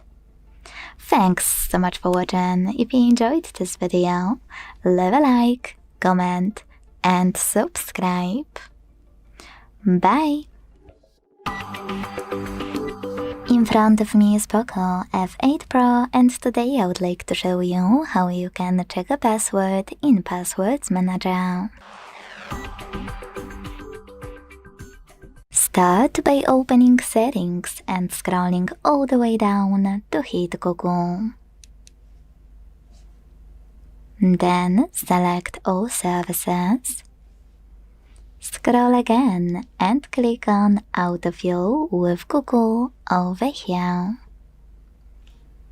Now you need to choose Google Password Manager and click on any password you wanna check. Enter your screen lock. Hit this eye icon and this way make your password visible. If it's too long and you still can't see it, my advice would be to hit edit and check it out over here. Thanks so much for watching. If you enjoyed this video, leave a like, comment and subscribe. Bye! In front of me is POCO F8 Pro, and today I would like to show you how you can delete a password from Passwords Manager.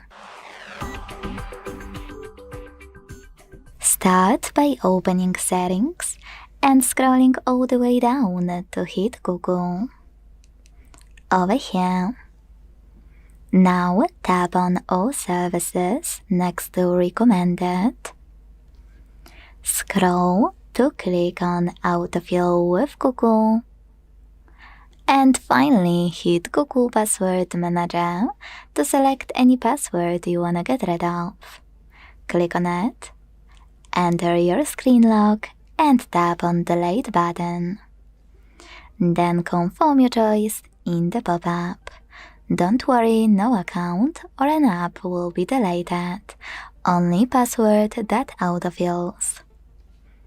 Thanks so much for watching. If you enjoyed this video, don't forget to leave a like, comment and subscribe.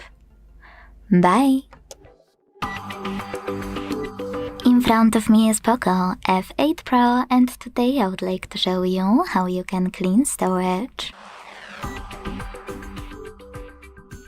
To clean storage of your POCO, you don't need to download any cleaner. All you need to do is go into Settings, tap on About Phone at the top, and then select Storage under device name. Now scroll all the way down to hit Free Up, wait, hit Consent, and wait again. Last but not least, tap on Cleanup to get rid of all of your junk files. Thanks.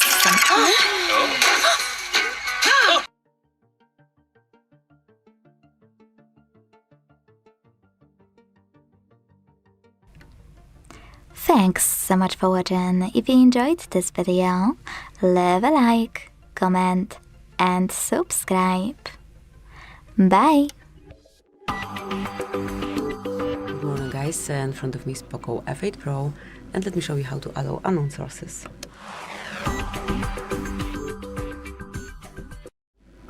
So first of all, open the settings, then find and select Privacy Protection and enroll special permissions.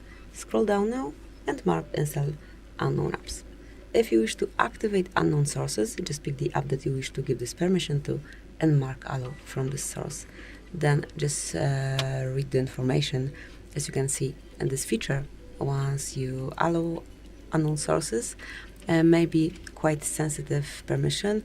If you grant this permission, your private information might be leaked or your property might be at risk. So if you are aware of that and still want to do it, just mark I'm aware and tap on OK. And that's it. As you can see, the source is allowed, and obviously you can do it for any other app of yours. Each of them would be secured with this information. You need to read it, wait for 10 seconds, mark the confirmation and tap on OK. So that's it. Thank you for watching. Please subscribe our channel and leave the thumbs up. In front of me is POCO F8 Pro and today I would like to show you how you can operate vibration settings. Start by going into Devices Settings and scrolling to hit Sound and Vibration.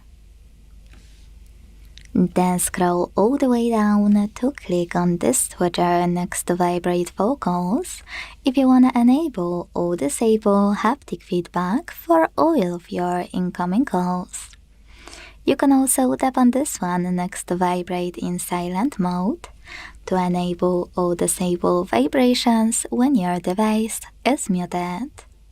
Last but not least, most people miss that you can not only enable or disable haptic feedback for gestures and system controls thanks to this switcher, but also if you decide to enable it, you can adjust intensity by operating this slider.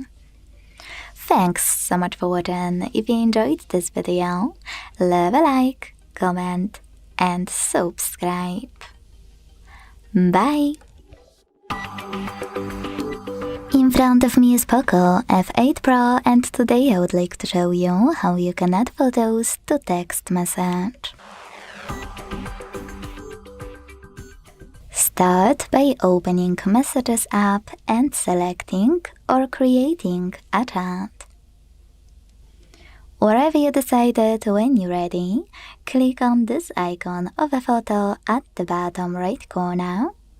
And now to take a picture and add it, use camera at the top.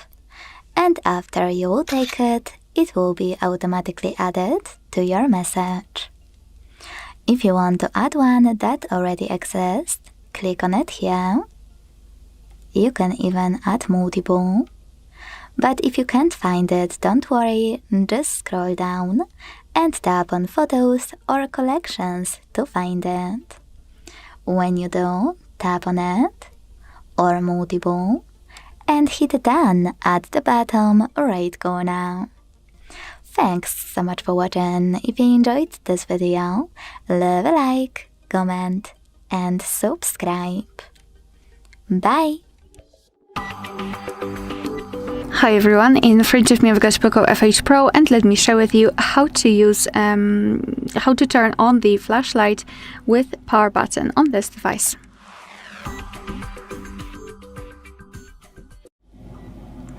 So we have to start with actually turning on this option. So let's tap on the settings, and here we have to scroll all the way down to find additional settings. Then let's tap on gesture shortcuts, which are in this accessibility section. Let's tap on it. And here we've got the option turn on torch. So let's tap. Here we've got the only one available option, so double press the power button. So just tap on the switcher, and now this option is active, which means that we can try and check it, right? So let's double press the power button, which is located right here. And as you can see, here we've got the flashlight or torch turned on. Can we turn it off the same way? Yes, so double press again on the power button to turn off the flashlight. Obviously, you can turn off this option just by tapping on the switcher again. It's completely up to you. Alright, so that will be all. Thank you so much for watching. Please hit the subscribe button and leave the thumbs up. Hello everyone, in front of me is POCO F8 Pro, and let me show you how to clear cache and speed up your device. So first of all, open the settings, then enroll app list, and now if you wish to perform a full cleanup, just go app by app to clear cache on each app. So for example Bluetooth, then mark clear data, and here select clear cache. Tap on OK, and that's it. Then we'll go with all the apps that you use. Not all of them will have it, you will notice it here.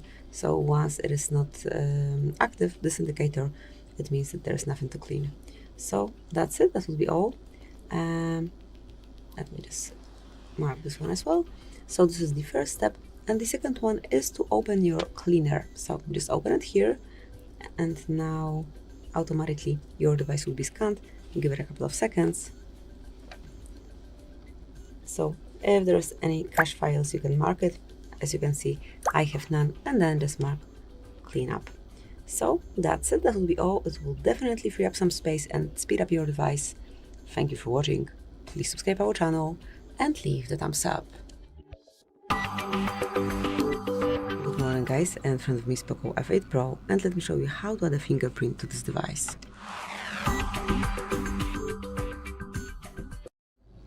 So at first, enroll the settings, then find and select fingerprints, face data, and screen lock, mark fingerprint unlock, and at first you need to set some backup to your fingerprint.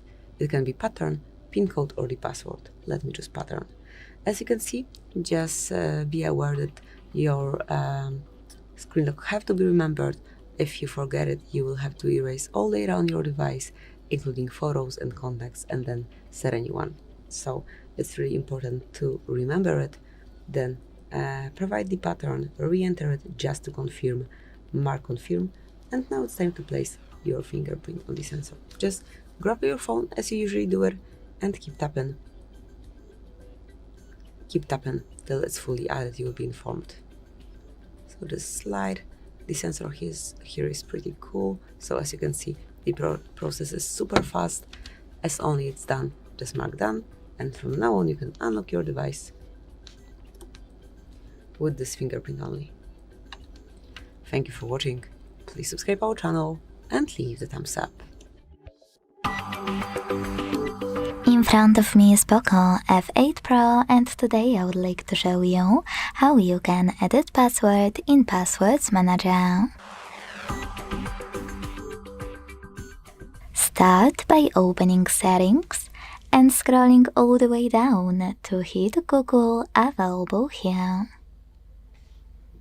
Now tap on All Services.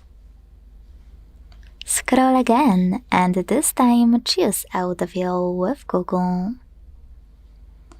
Now hit Google Password Manager and select any password you wanna edit. Enter your screen lock, hit Edit button and change whatever you need to for your password to be autofilled correctly.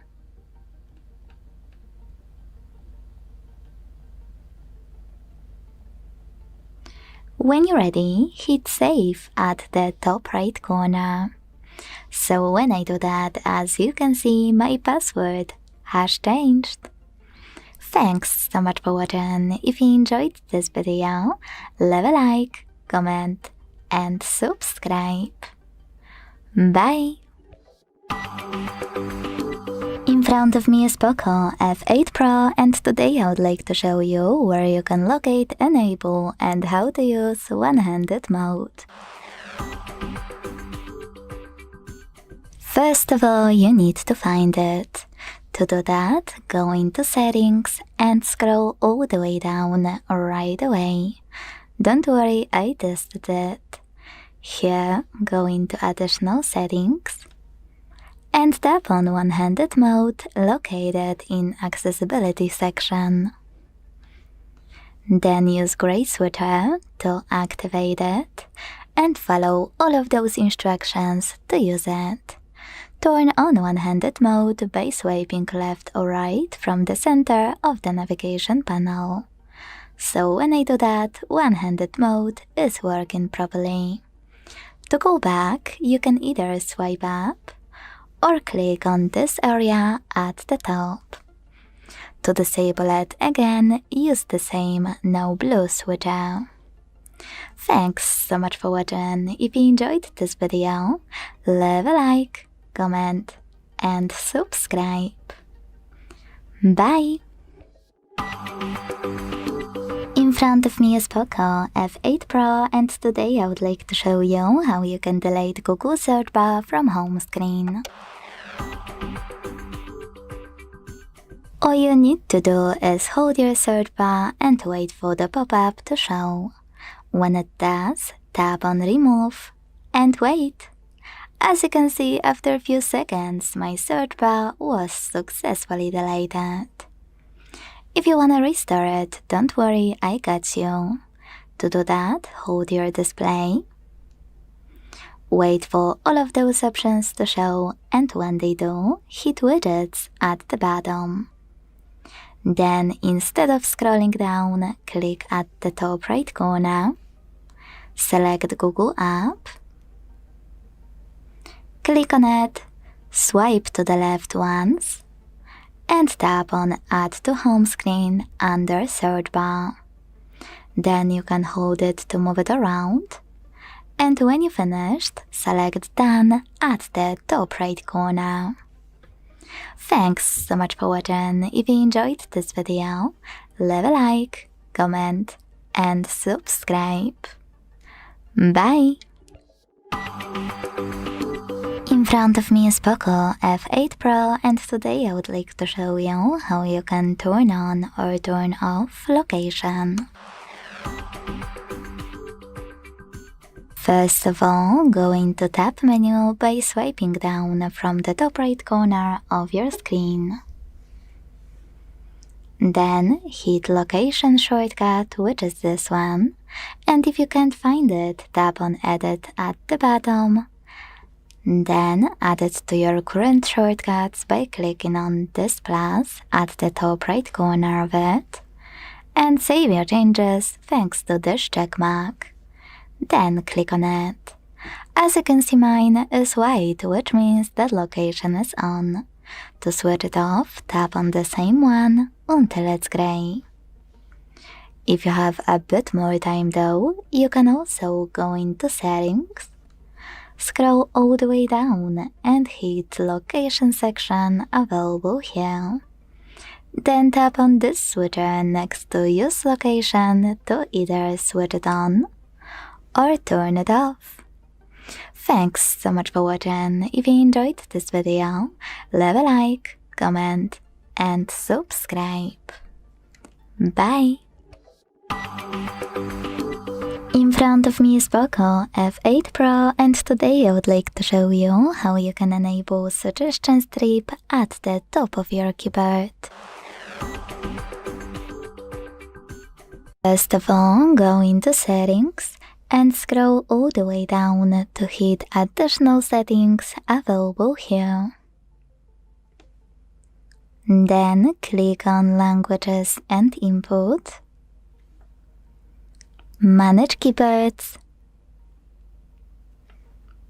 and Gboard. Following that, click on this section called Corrections and Suggestions and scroll to tap on this switcher next to Suggestion Strip. Then go back and check out your keyboard. As you can see, Suggestion Strip was successfully enabled. Quick tip: if you will ever want to get access to those settings much faster, now thanks to Suggestion Strip, you can do that by hitting gear icon at the top of your keyboard. Thanks so much for watching. If you enjoyed this video, leave a like, comment and subscribe. Bye! In front of me is POCO F8 Pro, and today I would like to show you where you can locate all typing options. Start by opening Settings and scrolling all the way down to tap on Additional Settings available here. Then click on Languages and Input, Manage Keyboards, and finally Gboard. Now it's time to click on Corrections and Suggestions and manage all of those options however you want to by clicking on the switches next to the chosen ones. The only exception is, by scrolling all the way down, you need to click on Smart Replies and then manage those switches within. Quick tip: most people miss that after enabling autocorrection, you can tap on it on the left and get access to this feature called Undo Autocorrect on Backspace to switch it on or turn it off. Thanks so much for watching. If you enjoyed this video, leave a like, comment and subscribe. Bye! Welcome guys, today we'll show you how to activate safe mode on POCO F8 Pro.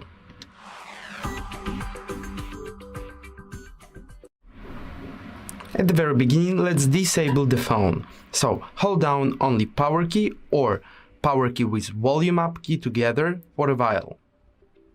From the appeared power menu, use the switcher to choose the power off option. Slide it up. Wait for a while until the device will be turned off. Then hold down the power key until the POCO logo appears. When you will hear and feel vibration, hold down the volume down key until the device turns on. As you can see, safe mode icon in the left bottom corner, it means that the safe mode successfully activated. The safe mode will disable all on-system apps, and it can be helpful if some of the apps make some troubles to use your device. If this video was helpful, like it, leave some comment below, subscribe our channel, and goodbye. In front of me is POCO F8 Pro, and today I would like to show you how you can turn on or turn off app notifications. Begin by opening Settings and scrolling to click on Notifications and Status Bar. Then hit App Notifications and either click on the search bar to find an app you wanna manage right away, or what most people miss, tap on Sort By and sort your apps by clicking on one of those options. Sort by time received, sort by number of notifications, apps that can show notifications, or apps that can't show notifications. Wherever you decided, when you're ready, use blue switches next to apps from which you want to block notifications, or gray ones to switch them back on. You can also tap on any app on the left and not only enable or disable notifications at the top, but also check out all of those options. Thanks so much for watching. If you enjoyed this video, leave a like, comment, and subscribe. Bye! In front of me is POCO F8 Pro, and today I would like to show you how you can change font style. Start by opening Settings and scrolling to click on Display and Brightness available here. Now scroll all the way down to tap on Font and select one of those font styles by clicking on the best one for you. You can buy one or pick one of the free ones. Wherever you decided, click on the green button to buy it or download it for free, and then the same one to apply it. When you finished, simply go back. As you can see, style of my font has changed. If you wish to go back to your default font style, you can always do that by accessing the same settings. And this time select Font Settings here instead of Font Section. This way you can hit Default over here and go back to it within seconds. Thanks so much for watching. If you enjoyed this video, leave a like, comment, and subscribe. Bye! In front of me is POCO F8 Pro, and today I would like to show you how you can turn on or turn off autocorrection. Begin by opening Settings and scrolling all the way down to hit Additional Settings available here. Now select Languages and Input, Manage Keyboards, and finally Gboard. Last but not least, after tapping on Corrections and Suggestions, manage this switcher next to Autocorrection to turn it off or switch it on. Quick tip, most people miss that you can also click on Autocorrection on the left, and this way get access to this option called Undo Autocorrect on Backspace. Manage it thanks to this switcher. Personally, I would recommend for you to at least try it if you decided to use autocorrection, because it's making it even better. Thanks so much for watching. If you enjoyed this video, leave a like, comment, and subscribe. Bye! In front of me is POCO F8 Pro, and today I would like to show you how you can change default apps. First of all, go into Settings and scroll to tap on Apps section available here. And here's an issue I get questions a lot about, because default app section is hidden on POCO devices. To find it, you need to click on those three dots at the top right corner and choose Other Settings. Then hit Default Apps at the top and manage all of those however you want to. Just click on one of those sections you wanna manage, click on an app you wanna apply as your new default, and tap on the back button. As you can see, mine was successfully changed. If you wanna go back to your default apps, you can always click on Reset at the bottom and confirm your choice in the pop-up to reset default app preferences to factory presets. Thanks so much for watching. If you enjoyed this video, leave a like, comment, and subscribe. Bye! Hello, in this video I'm going to show you how to restart POCO F8 Pro.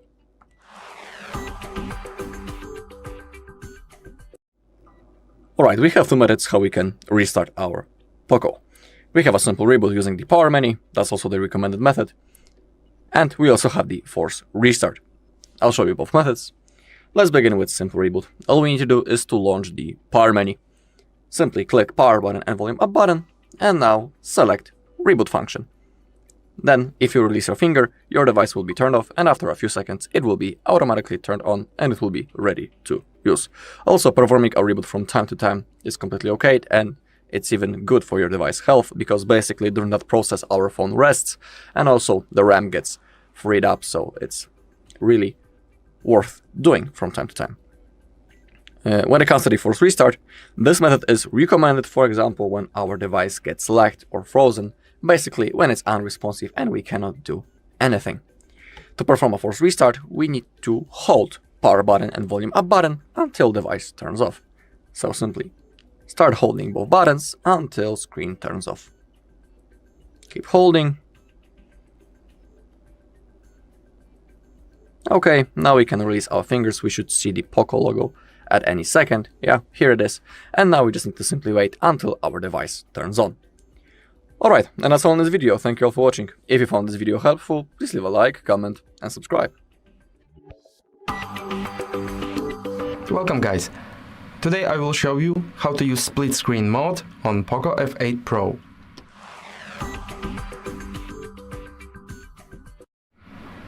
For example, I want to split screen the Settings app and the Phone Dialer app.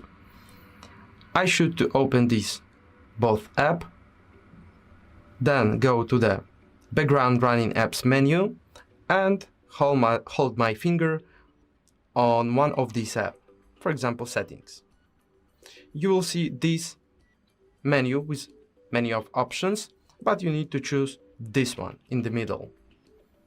After that, you will need to choose the second app, which will be in Duo on your dual screen. And voila! Now I can manage the Settings app and the Phone Dialer app. Also, I can change the sizes of these split screens. To leave this mode, simply go to the Background Running Apps menu and tap where you want, or just close these split screened apps. So now you know how to split screen mode works on your POCO F8 Pro. If this video was helpful, like it, leave some comment below, and see you in the next videos. Goodbye. In front of me is POCO F7 Pro, and today I would like to show you how you can check all specifications of this device. Start by opening Play Store and downloading free app called DevCheck Device and System Info from Flarto Developer. When it's ready, launch it, and thanks to it, learn all the information about your device's dashboard, hardware, system, battery, network, apps, camera, and even sensors. Quick tip: when you go into Dashboard section, make sure to click on all of those options here, not only to read all the informations about, for example, your display, but also because you can tap on settings at the bottom right corners of all of those pop-ups, and this way get transferred to displays, in my case display section, in your device's settings. It also works if you click on gear icons at the top right corners of some section here. Thanks so much for watching. If you enjoyed this video, don't forget to leave a like, comment, and subscribe. Bye! Hello everyone, in front of me is POCO F8 Pro, and let me show you how to add Google account to this device. So, first of all, open the settings, then find and select Google, and now mark sign in.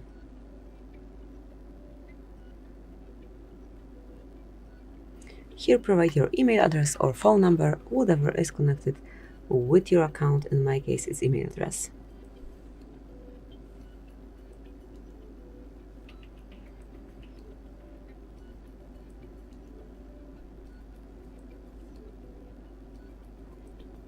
And click on next. Now enter your password.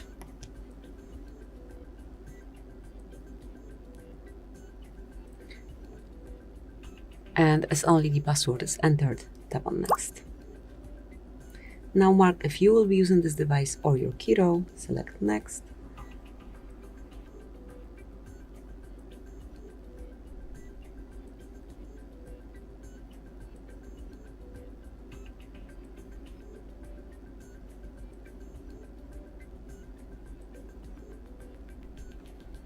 If you wish to turn on backup, just mark it here. And that's it. As you can see, your account has been added. So that will be all. Thank you for watching. Please subscribe our channel and leave the thumbs up. In front of me is POCO F8 Pro, and today I would like to show you how you can turn on and use keyboard clipboard. Start by launching your keyboard and hitting clipboard at the top.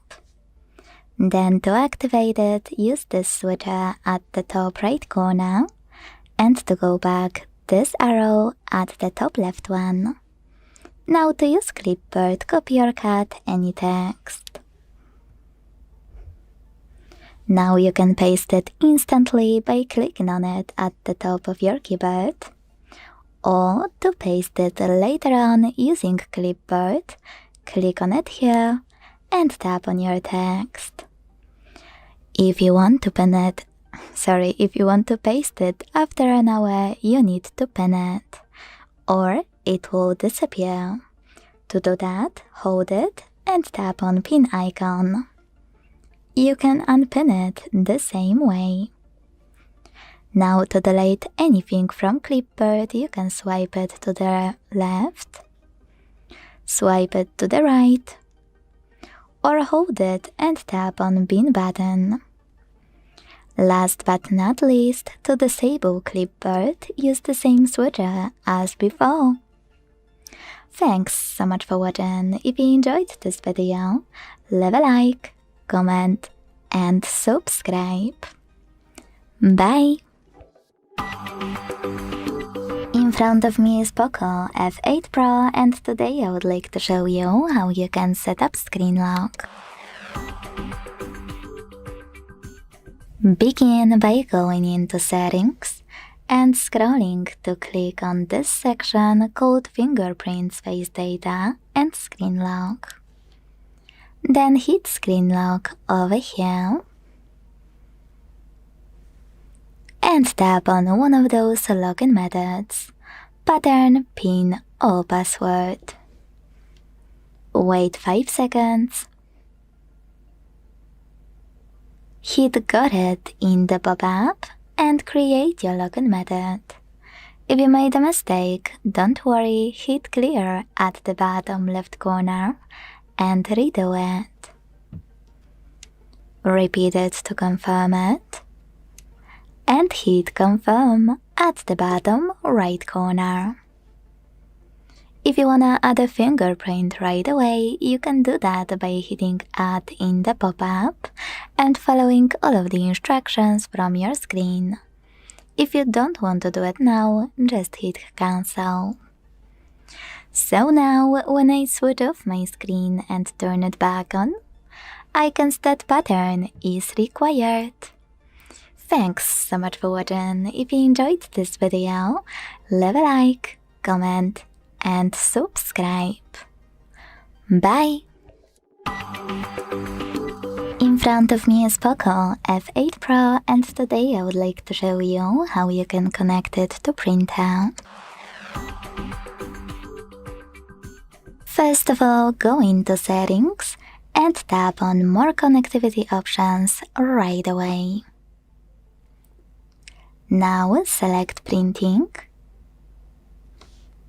Click on System Printing Service Xiaomi Home or any other service you have and wanna use. They all turn on the same way. Make sure this switcher is blue and wait. Your device is now looking for a printer, and when it finds one, it will connect to it. Quick tip: if you still can't connect, enable print service and wait for 3 dots at the bottom to show up. When they do, click on them, hit Add Printer, and if your printer supports Wi-Fi direct printing, use gray switcher to turn it on. Hit Allow to make it work. Tap on Find Wi-Fi direct printers and let your POCO scan for them. You can also hit Add Printer by IP address, input it manually, and hit Add. Thanks so much for watching. If you enjoyed this video, leave a like, comment, and subscribe. Bye! Hi everyone, in front of me I've got POCO F8 Pro, and let me share with you how to open the camera with your power button.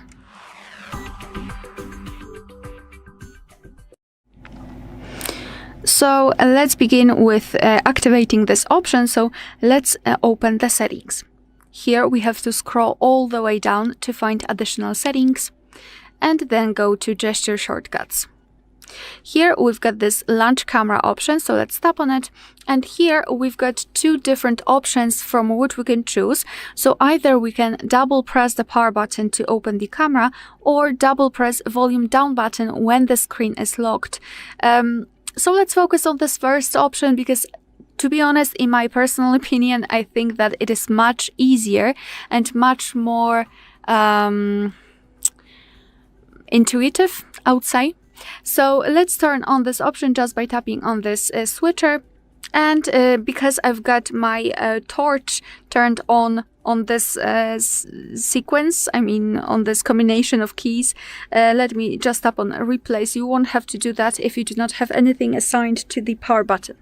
Alright, so now we can try to open the camera. So here we've got our power button, let's press it twice, and as you can see we've got the camera.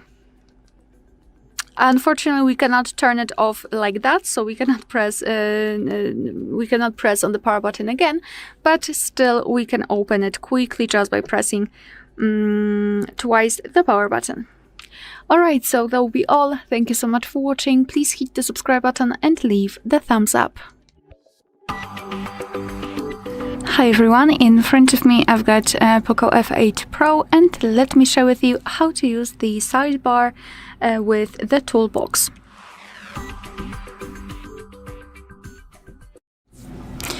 So first of all, I'd like to show you how to turn it on actually, because right now we do not have it activated. So let's start by tapping on the settings, and here we have to scroll and find additional settings right here. Then let's scroll down and go to floating windows and go to side toolbox. So here we have to simply tap on this switcher to turn on the sidebar. And as you can see right now, we've got this line which is on the right side. If we will tap on it and hold it, we will be able to change the position of our side toolbox. Moreover, you can change it from the right side to the left one. So it's completely up to you which position is the best for you, the most comfortable for you.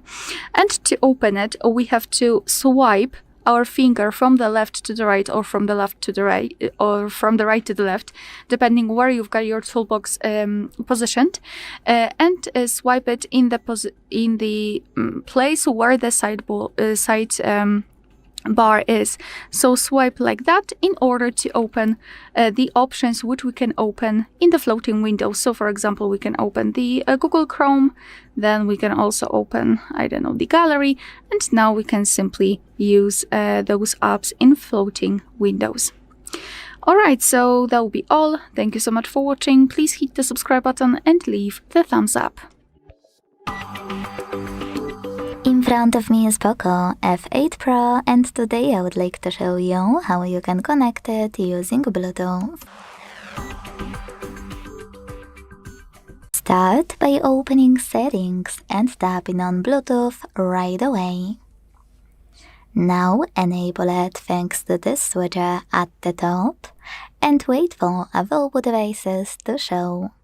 When they do, tap on the one you want to connect to.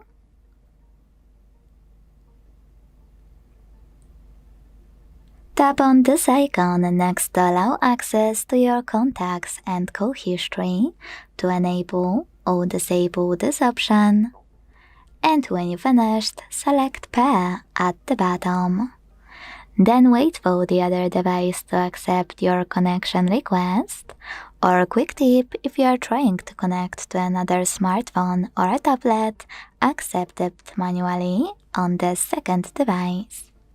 You don't have to do that in case of headphones or a speaker. Anyway, my devices were successfully connected.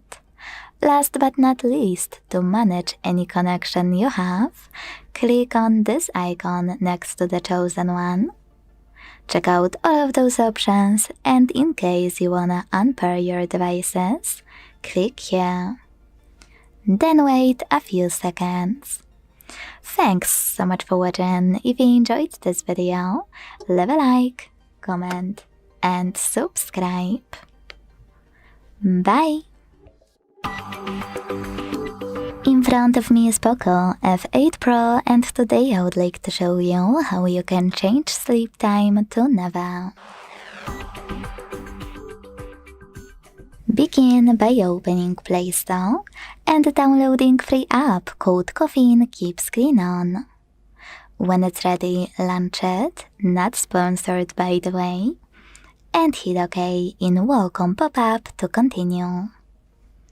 Now you can tap on timeout to make sure Infinite is on, and go into Tap menu to set it up.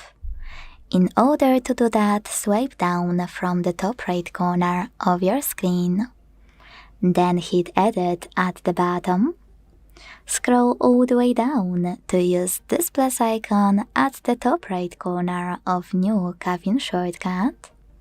Swipe up, hold it, place it wherever you want to, and let go. Then click on this check mark at the top right corner.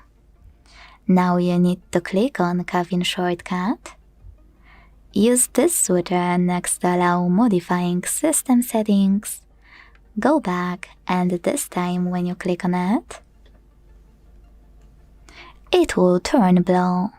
That means that Infinite Sleep Time is on. To switch it off, tap on the same shortcut until it's gray. Thanks so much for watching. If you enjoyed this video, leave a like, comment, and subscribe. Bye! In front of me is POCO F8 Pro, and today I would like to show you how you can change this device's theme. Start by opening Settings and scrolling to click on Personalization available here. Now scroll down to hit Themes and pick any of those by clicking on the best one for you. You can either buy it or try one of the free ones. I will go with this one. Hit download or buy it. Tap on got it or don't apply and go with a different theme if you see this pop up. And now select apply. You can also tap on Customize if you wanna exclude some options. For example, you can click on icons so they won't change and then hit apply. Either way, when I go back, I can see that theme of my POCO has changed.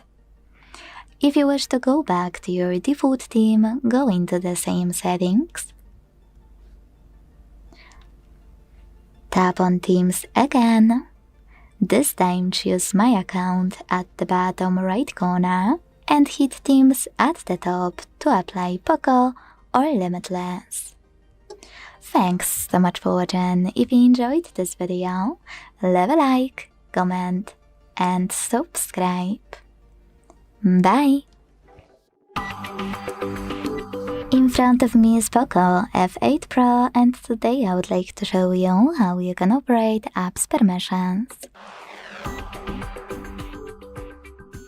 Start by opening Settings and scrolling to hit this section called Privacy Protection. Now click on All Permissions and pick one of your device's features you wanna manage. Let's go with Camera. Then check out all of those sections. In my case, allowed all the time, allowed only while in use, or not allowed. Let's go with AliExpress from not allowed one and click on one of those options to apply the best one. Allow only while using the app, ask every time, or don't allow. I will go with the first one, so when I tap and go back, I can see that AliExpress gained access to my camera while I'm using it. But most people miss my favorite way to manage Permission Manager. Pick any feature, find an app you wanna manage, and click on it. Then, instead of selecting any of those options, click on tiny text at the bottom, see all permissions, and manage all of those only for chosen app the same way.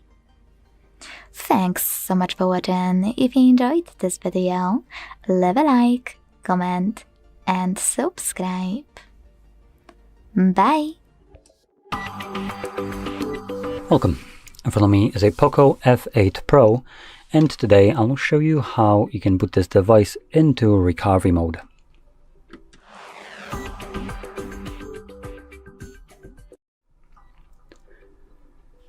So, to get started, you will want to hold power button and volume up at the same time, which will bring up your boot options, and here, swipe up to turn off your device.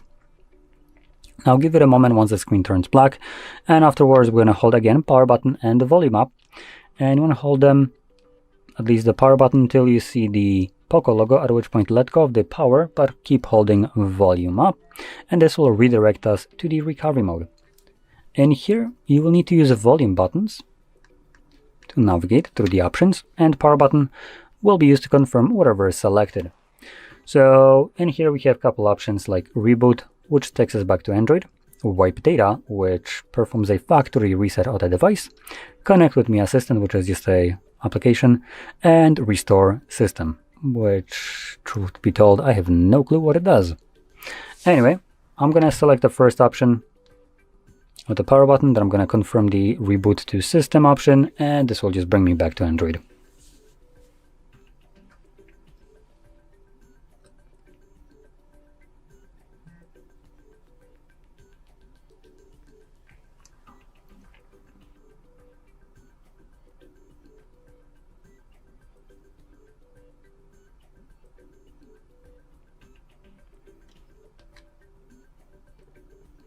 And as you can see, we're now back in Android. So if you found this very helpful, don't forget to hit like, subscribe, and thanks for watching. Welcome guys, today I will show you how to record the screen on POCO F8 Pro.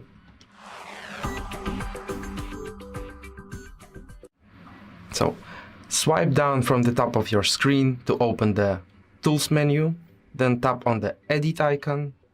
Here, find the tool Screen Recorder one. Tap on it to simply add it into your Tools menu. Then tap on the OK, and now you can find it here. So then choose some content which you want to record, for example, apps list. Expand the upper menu once more and tap on this icon. Skip some notifications, some pop-ups, and you will see this small widget which appears on your screen. You can close it, you can open the settings of the recording, and choose them like you want. Also, you can open the folder where all records are saved. And also, by using this start button, you can start recording. So as you can see now, the whole screen is recording. To stop it and save your record, hit 2 times on this key. And now you will find the video in your file manager. So now you know how to record the screen on POCO F8 Pro. If this video was helpful, like it, leave some comment below, and subscribe our channel. Goodbye. In front of me is POCO F8 Pro, and today I would like to show you how you can set up face unlock. Start by opening Settings and scrolling to click on this section, which is Fingerprints, Face Data, and Screen Lock. Before we do anything, quick disclaimer. You absolutely need to have Screen Lock to continue, because without it you won't be able to add face data. So tap on Face Unlock here only if you have Screen Lock on. Enter your Screen Lock and tap on Start. Now wait 5 seconds to choose Next in Attention pop-up. Keep your face in frame and follow all of the instructions from your screen.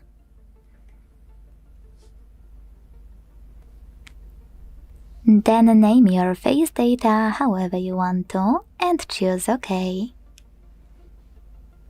Select Done. Manage all of those options however you want, but make sure this switcher is blue, the one next to using Unlock using face data. Without this feature enabled, you won't be able to unlock your device using face recognition. When you finished, you can go back. And now let's check it out. When I switch off my screen, turn it back on and look at it, I can see that Face Unlock is working properly. Thanks so much for watching. If you enjoyed this video, leave a like, comment, and subscribe. Bye! In front of me is POCO F8 Pro, and today I would like to show you how you can turn on and use voice typing. First of all, you need to launch your keyboard and click on the microphone icon at the top right corner. If it's not visible, like in my case, don't worry, just click on this gear one instead. Tap on voice typing in keyboard settings and enable it by tapping on gray switcher right next to use voice typing. Then go back to your keyboard and click on now visible microphone. When you're ready, start typing. As you can see, voice typing is on. You can stop by pausing when you talk or clicking the same microphone. Quick tip, you can always tap on your microphone and select tiny icon right next to it. This way, you can use voice typing from this toolbar. To delete text on the go, use this button with an X. To move your toolbar around, just hold it and drag it. To access some available options, click on those 3 lines on the left.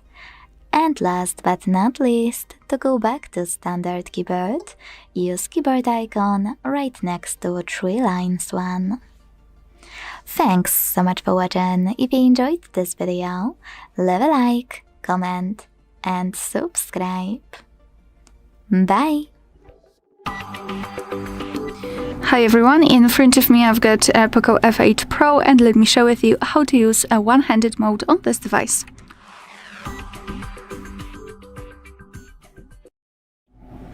Alright, so let's begin with turning on this feature. So we have to open the settings and here scroll all the way down to find additional settings. Then let's tap on one-handed mode and turn it on just by tapping on the switcher. Basically, all we have to do in order to actually apply it is to swipe our finger on the navigation bar from the center to the left or from the center to the right. Something like that.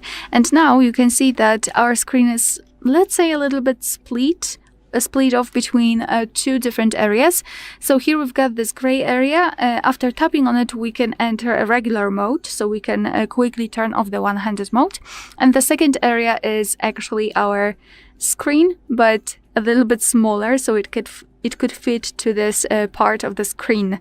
Basically, right now it is fully active, so we can, for example, go back to the previous section, and now we can operate with only one hand. We do not need 2 different hands. Taking under the consideration the size of this phone, this configuration is a little bit easier to use with only one hand. If you wish to turn it off, all you have to do is to either tap on the home screen button or tap in this area, and your device will again elongate the view. And you can quickly turn on the one-handed mode just by swiping your finger on the navigation bar. So this is how it works.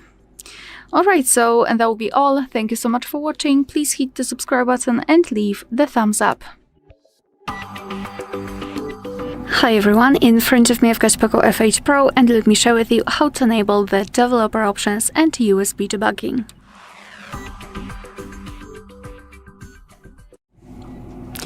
So let's begin with opening the settings, and here let's tap on About Phone, which is at the very top of the list. Now we have to find this OS version for POCO, and all we have to do right now is to keep tapping on it until you'll see the information that you're in the developer mode. If you've got any kind of screen lock, you will have to enter it to confirm the whole step, so let's do it. And here we've got the information that now we are a developer. So let's go back to the general list of the settings and scroll all the way down to find the option Additional Settings. Then scroll all the way down again to find developer options. Let's tap on it. And now we have to scroll down until we will find the option USB debugging. As you can see, it will be in this debugging section. So let's simply tap on this switcher to turn it on. And here you've got the information that it is a highly sensitive service, which is intended only for the developers. That's why it is hidden in developer options. And you have to be aware that you're doing it on your own responsibility, because you might risk the leakage of your data, etc. So be aware about that. Of course, here you've got the information you need. And after reading, mark this sentence that you're aware of possible risks and confirm it by tapping on OK. And now, as you can see, this option is turned on. Of course, you can turn it off the same way, just by tapping on the switcher again. And if you wish to turn off developer options, just go to the very top of the list and tap on the switcher right here. And as you can see, the developer options will disappear from additional settings. Alright, so that will be all. Thank you so much for watching. Please hit the subscribe button and leave the thumbs up. In front of me is POCO F8 Pro, and today I would like to show you how you can add a password to Passwords Manager. Begin by opening Settings and scrolling down to hit Google section available here. Then tap on All Services. Scroll again and choose Autofill with Google here. Now select Google Password Manager and tap on Add Password right away. If you can't see all of those options though, that means that you never added a password before. To add them manually from those settings, you need to have at least one. So to fix it, hit Settings at the bottom right corner. Make sure Offer to Save Passwords option is on. Log in to any website or an app that requires an account and hit Save in the pop-up to save your password. It will appear over here and you'll be able to add any other one from those settings. To do it now, hit Add Password and input all of those informations. At the top, type in any website or hit Select App and click on a chosen one. Then enter your username, email or phone number, password, and even take some helpful notes. When you finished, hit Save at the top right corner. Thanks so much for watching. If you enjoyed this video, leave a like, comment and subscribe. Bye! In front of me is POCO F8 Pro, and today I would like to show you how you can clone apps. Begin by opening Devices Settings and scrolling to hit Apps section available here. That's because this POCO offers you app cloner, so you don't need to download one. Just hit Dual Apps at the top, hit Create and tap on gray switches next to any of those apps to clone it. Confirm your choice in the pop-up and wait. If you wanna clone one of the recommended ones, just tap on it and use this switcher next to Dual Apps.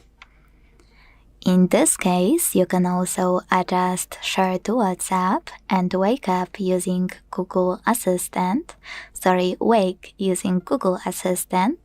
by clicking on those two options and applying one of the available ones from the pop-up. Always ask Default App or Dual App. Whatever you decided, when you're ready, simply go back and check out your cloned apps. Sorry, misclick. Now, if you want to delete any of your clones, you can uninstall it like you would any other app by holding it, tapping bin button and choosing Uninstall.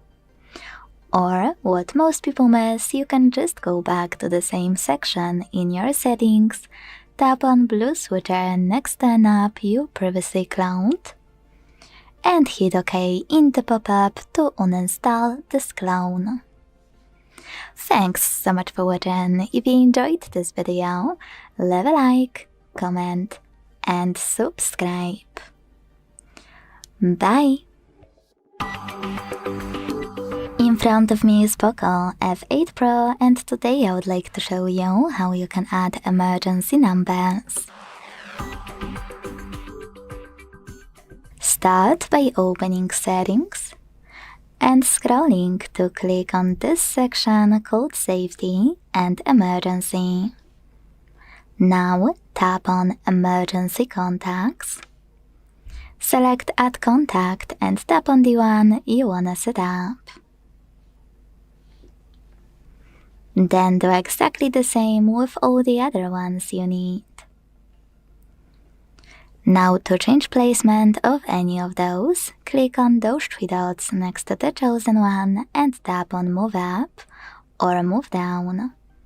To get rid of any of them from emergency contact list, not your smartphone, use the same 3 dots and hit remove. Then confirm your choice in the pop-up. Before exiting those settings, make sure to hit Change Settings at the bottom and check if Show when locked is enabled. This feature is super important because if it's not enabled, your contacts won't be accessible from locked screen.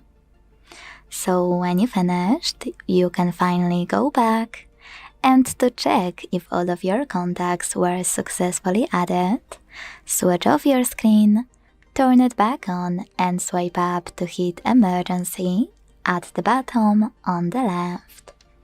Then hold this blue button and swipe it to the right. As you can see, my emergency contacts were successfully added. All of yours should be here as well. Thanks so much for watching. If you enjoyed this video, leave a like, comment, and subscribe. Bye! Hello, in this video I'm going to show you how to create a backup of your WhatsApp on POCO F8 Pro.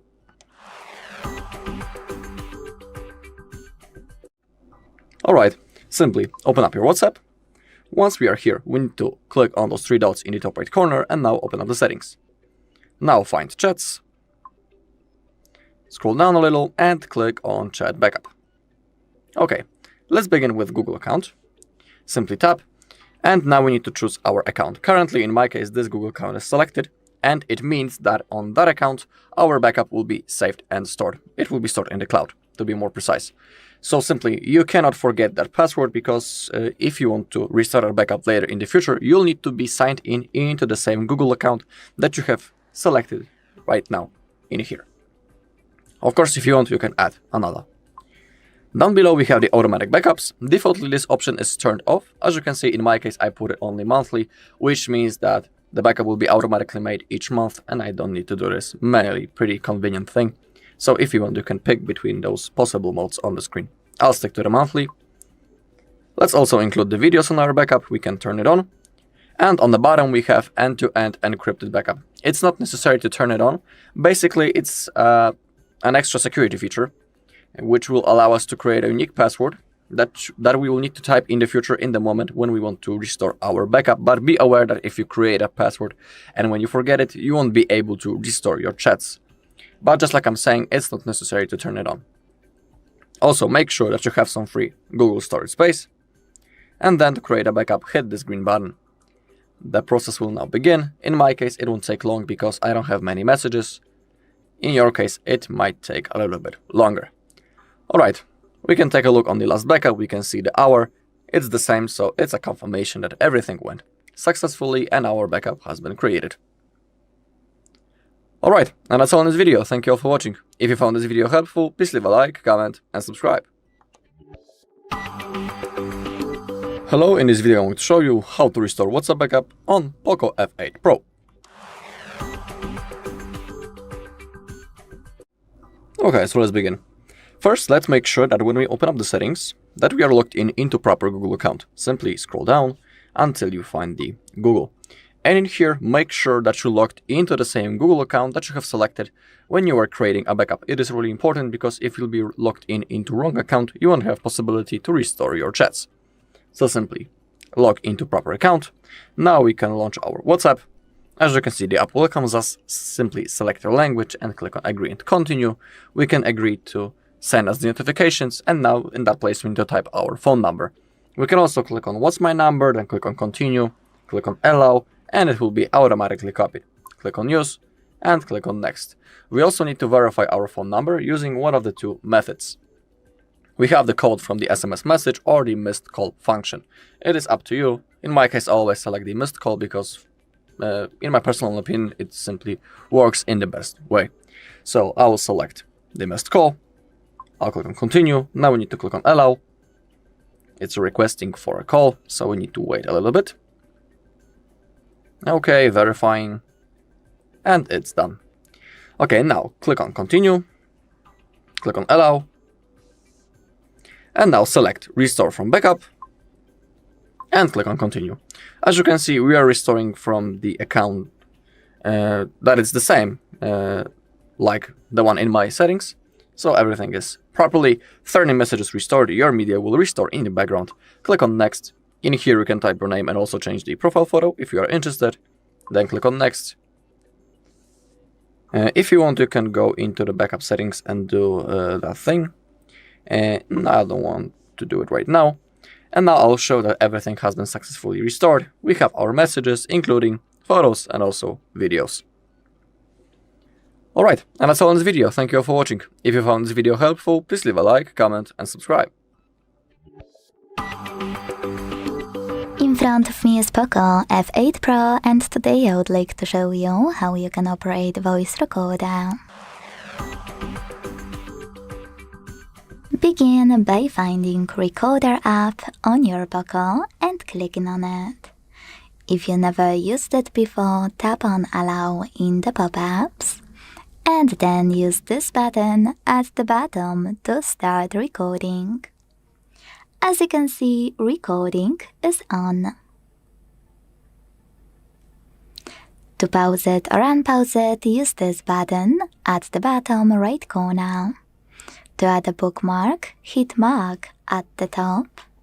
And to add a photo one, unpause it and click on camera icon at the bottom left corner.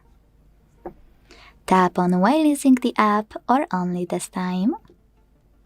Snap a picture, and to discard it, use this X. To add it, click on the check mark.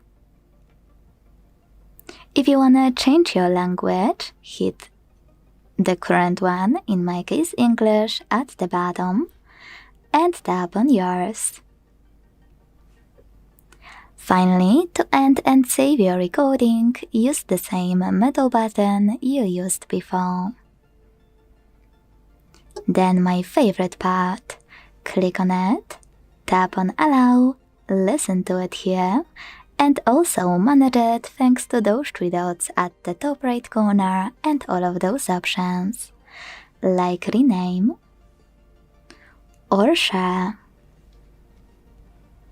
If you wanna get rid of it, you need to hold it and tap on Delete button.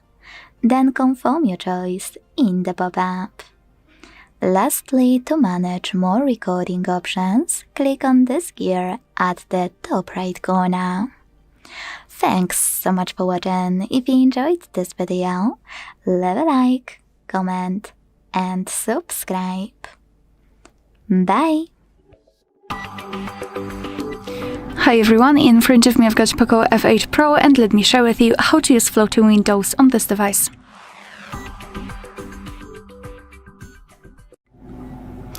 So first of all, what I highly recommend to do is to open and close the apps which you'd like to use in the floating view, and then open the recents.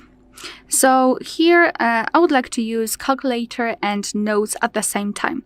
So let's start with the calculator. All you have to do is to tap on it and hold it, and then tap on this icon right here, which is assigned to the floating windows.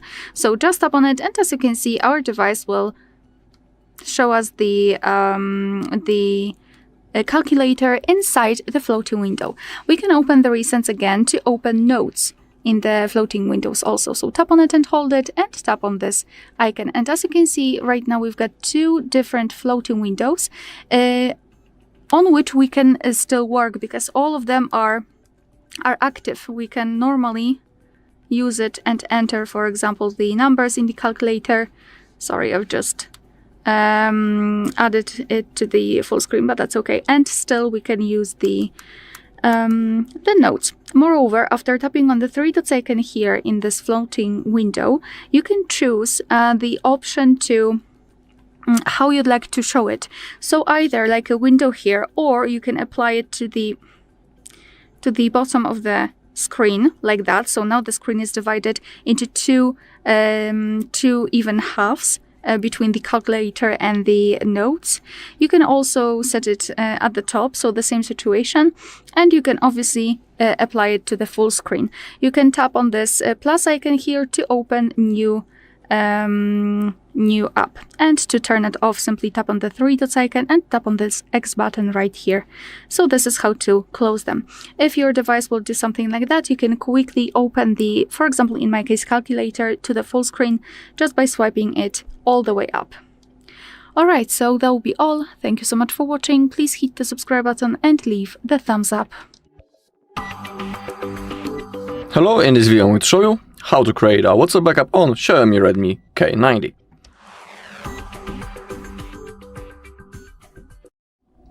Okay, so let's launch our WhatsApp. Once we are here, we need to click on those three dots in the top right corner and now open up the settings. Now find Chats. Scroll down a little and click on Chat Backup. Okay, and now let's begin with Google account. Simply tap on it, and as you can see, in my case, currently this Google account is selected. And on that account, our backup will be saved and stored in the cloud. So for example, if you want to restore the backup later in the future, you'll need to be logged into the same Google account that you have selected right in here during the backup process. Of course, if you want, you can add another account. Down below, we have the automatic backups. Defaultly, this option is turned off. In my case, I put it on the monthly, which means that each month the backup will be automatically made and I don't need to do this manually. That is a pretty convenient option. If you want, you can pick between the modes that are available on that list, for example, weekly. I'll stick to the monthly in my case. Let's also include the videos in our backup, make sure that it's enabled. And on the bottom, we have end-to-end encrypted backup. It's an extra security feature. It's not necessary to turn it on, but if you choose to create it, if you choose to turn it on, you'll be able to create a unique password that you'll need to type in the future in the moment when you want to restore your backup. But be aware that if you create that password and when you forget it, you won't be able to restore your chats. So if you choose to create it, simply don't forget the password. Otherwise, you won't be able to restore your backup.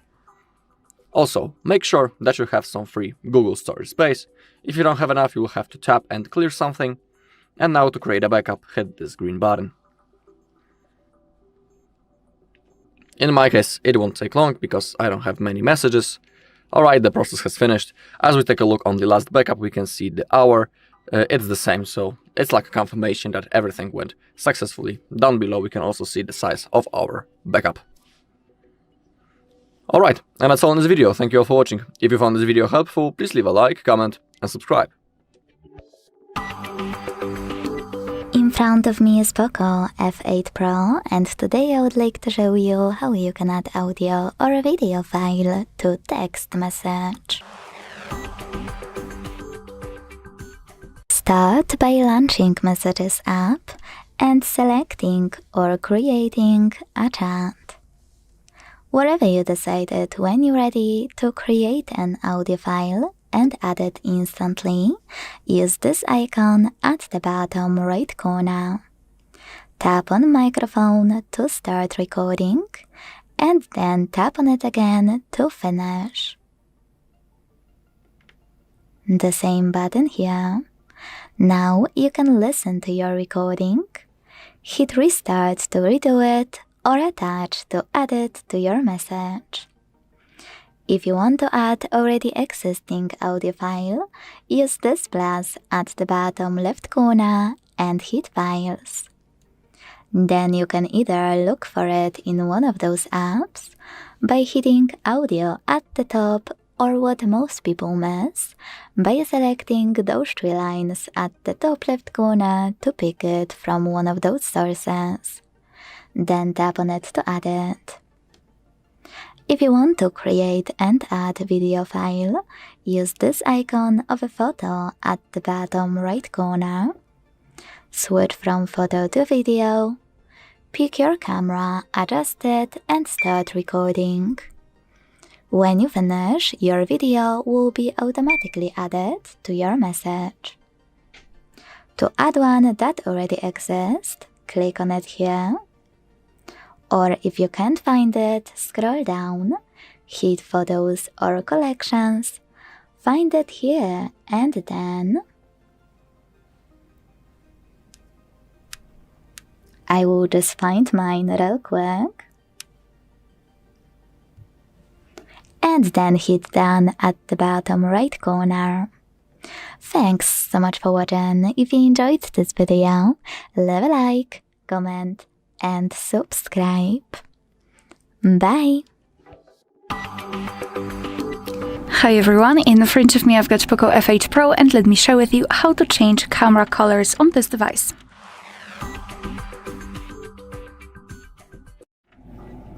So if you're a person who loves to customize their device, change the colors, change icons, etc., I really think that you should do that because you can customize the color of the settings in the camera. Let me show it to you. Let's open the camera up, and I'm talking about the highlighted options. So for example, right here we've got the zoom, and this one option is highlighted, which means that it is set. Same with here with the mode. We've got the photo highlighted, which means that we are in the photo mode. And as I said, we can actually change that color because I mean, this color is still lovely. However, it is a little bit I would say default. So let's change it. Let's try to do it. All we have to do here is to swipe our finger from the top to the center like that to open more options. Then let's go to the settings. So let's tap on this gear icon and here go to general. Here we've got something which is called camera UI color. So let's tap on it. And as you can see here, we've got the preset of colors from which we can choose.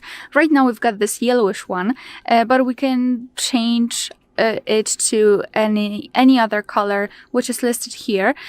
Each color has also different shades. So for example, after choosing I don't know, blue, we can choose something, or maybe it's not blue, it's turquoise or whatever. This one is blue. So here we've got this paler color, and here the darker one. And here we've got also the example how it will look like after applying. So you do not have to apply it and then go back to check. You can check it right here. So let me choose something from the maybe from pink ones, for example this one. Let's leave it like that. You do not have to confirm anything. Simply go back to the camera, and as you can see, the colors has been changed. So I highly recommend to do that. Alright, so that will be all. Thank you so much for watching. Please hit the subscribe button and leave the thumbs up.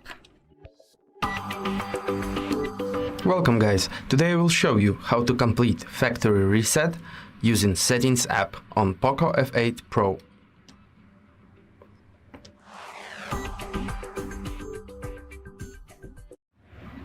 So before we start, make sure that you back up all your necessary files and data, because after the action your device will be completely clear like a fabric one. So let's begin. Open the Settings app, go to the About Phone chapter. Here scroll down a bit and choose Factory Reset Position. Then read all information which you have here, and when you will be ready, tap on Erase All Data. If you have some lock screen method on the device, like a pattern, pin or password, you should draw it or enter it to confirm the process. Now the system asks you about backup, so you can use this method or you can backup your data by yourself. When you will be ready, click Factory Reset. Then clear eSIM data.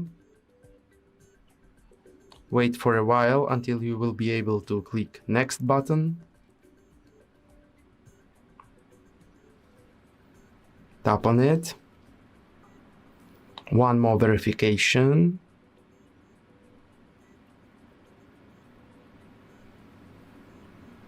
OK.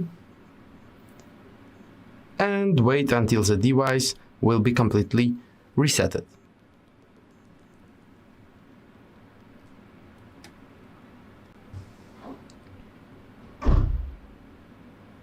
Okay, and now you can set up your device as a new one. If this video was helpful, like it, leave some comment below, and subscribe our channel. Goodbye. Welcome. In front of me is a POCO F8 Pro, and today I will show you how you can insert SIM into this phone.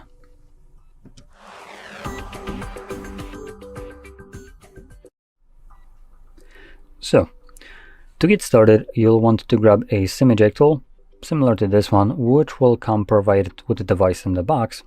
But if you can't find it, you could use a paperclip, straighten out one of the ends, and it should work just as well as this little tool. Now, once you have either one of those, you can then pop out the tray. Now, we do need to take off case first. When you do, the tray will be located at the bottom of the device, which you can see right here. So grab either paperclip or this tool, find the little insert area, which is the one near the corner of the phone, push it in, and you can see that the tray pops out enough for you to yoink it out. Now, as you can see on the tray, we have space for just 2 different SIM cards, so one on each side. Grab your card, place it on the tray, and make sure it's clipped in correctly. It shouldn't be protruding from the tray, and if you flip it upside down, it should definitely not be falling out of the tray. From there, we can pop it back into our device. There we go. Get a SIM card pin, as my card is protected, so I do need to confirm it to unlock it. And now it should be working. Now, one more thing to keep in mind here, I believe we do have... Yep, we do have eSIM. So this is under mobile network and turn on eSIM. So you can see we can turn it on in here. Now, this will matter because depending on if you're using a physical SIM card, if you place it on the bottom tray or SIM spot number 2, and you turn on eSIM, that card will become, or that tray specifically, will become unavailable. So it basically swaps out the bottom tray for digital SIM card, and that bottom tray becomes unusable. So make sure that if you're planning to use a SIM card, at least one and one eSIM, that the SIM card is on the SIM spot number 1, which is the top one. So anyway, with that being said, hopefully you found this video helpful, and if you did, don't forget to hit like, subscribe, and thanks for watching. Welcome. In front of me is a POCO F8 Pro, and today I will show you how you can capture a screenshot on this device.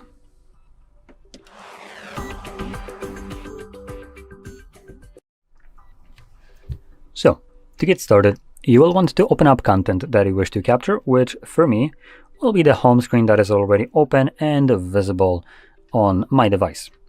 Now, once the content is open and visible on your phone, what you can do to capture it is press and hold power button and volume down at the same time. That's one way, and there's the second one. So let's start with that. Power, volume down.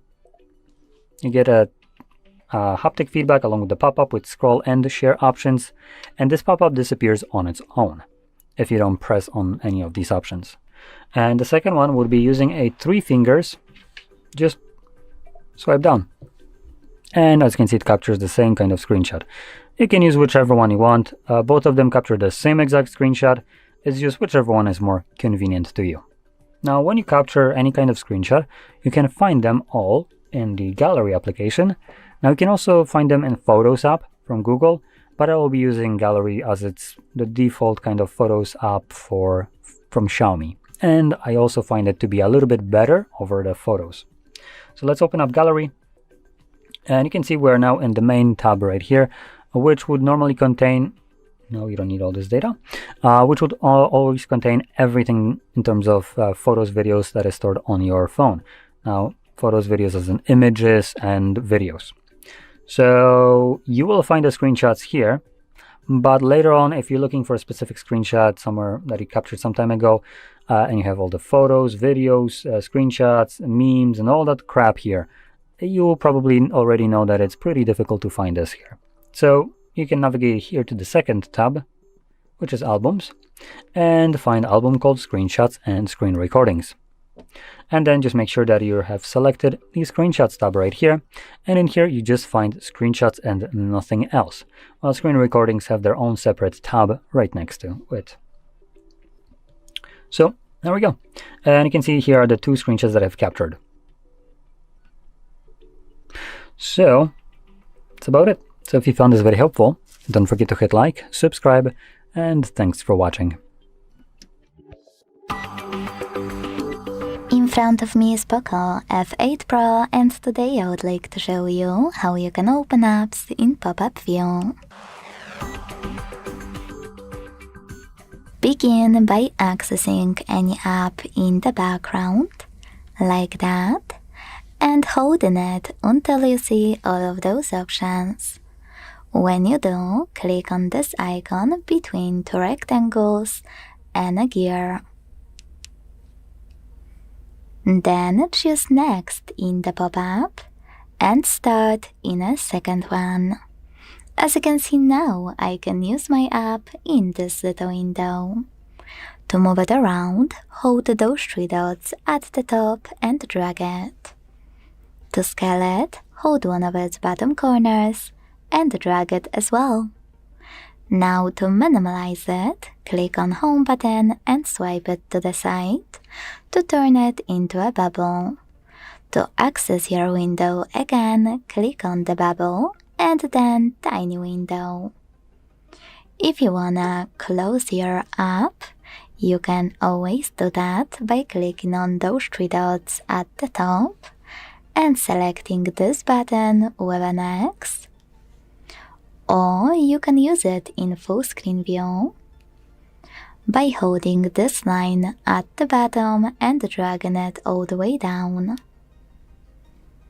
You can do exactly the same using this shortcut, accessible after clicking on 3 dots, the left one.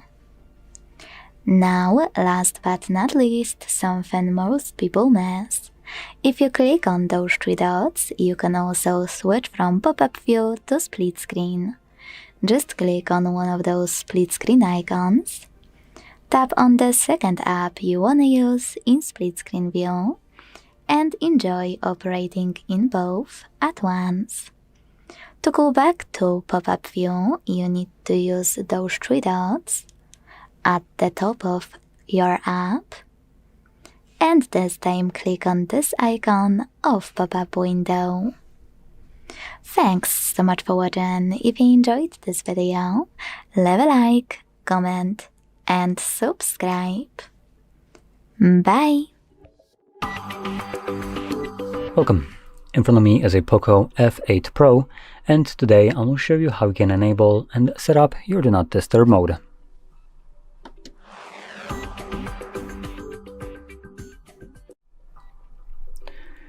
So to get started, let's swipe down from the top right side of the screen like this, and this will bring down all the toggles. Now I already know that Do Not Disturb mode is not one of the toggles that is added by default, so we will need to do that ourselves by clicking on the Edit button at the bottom of the list.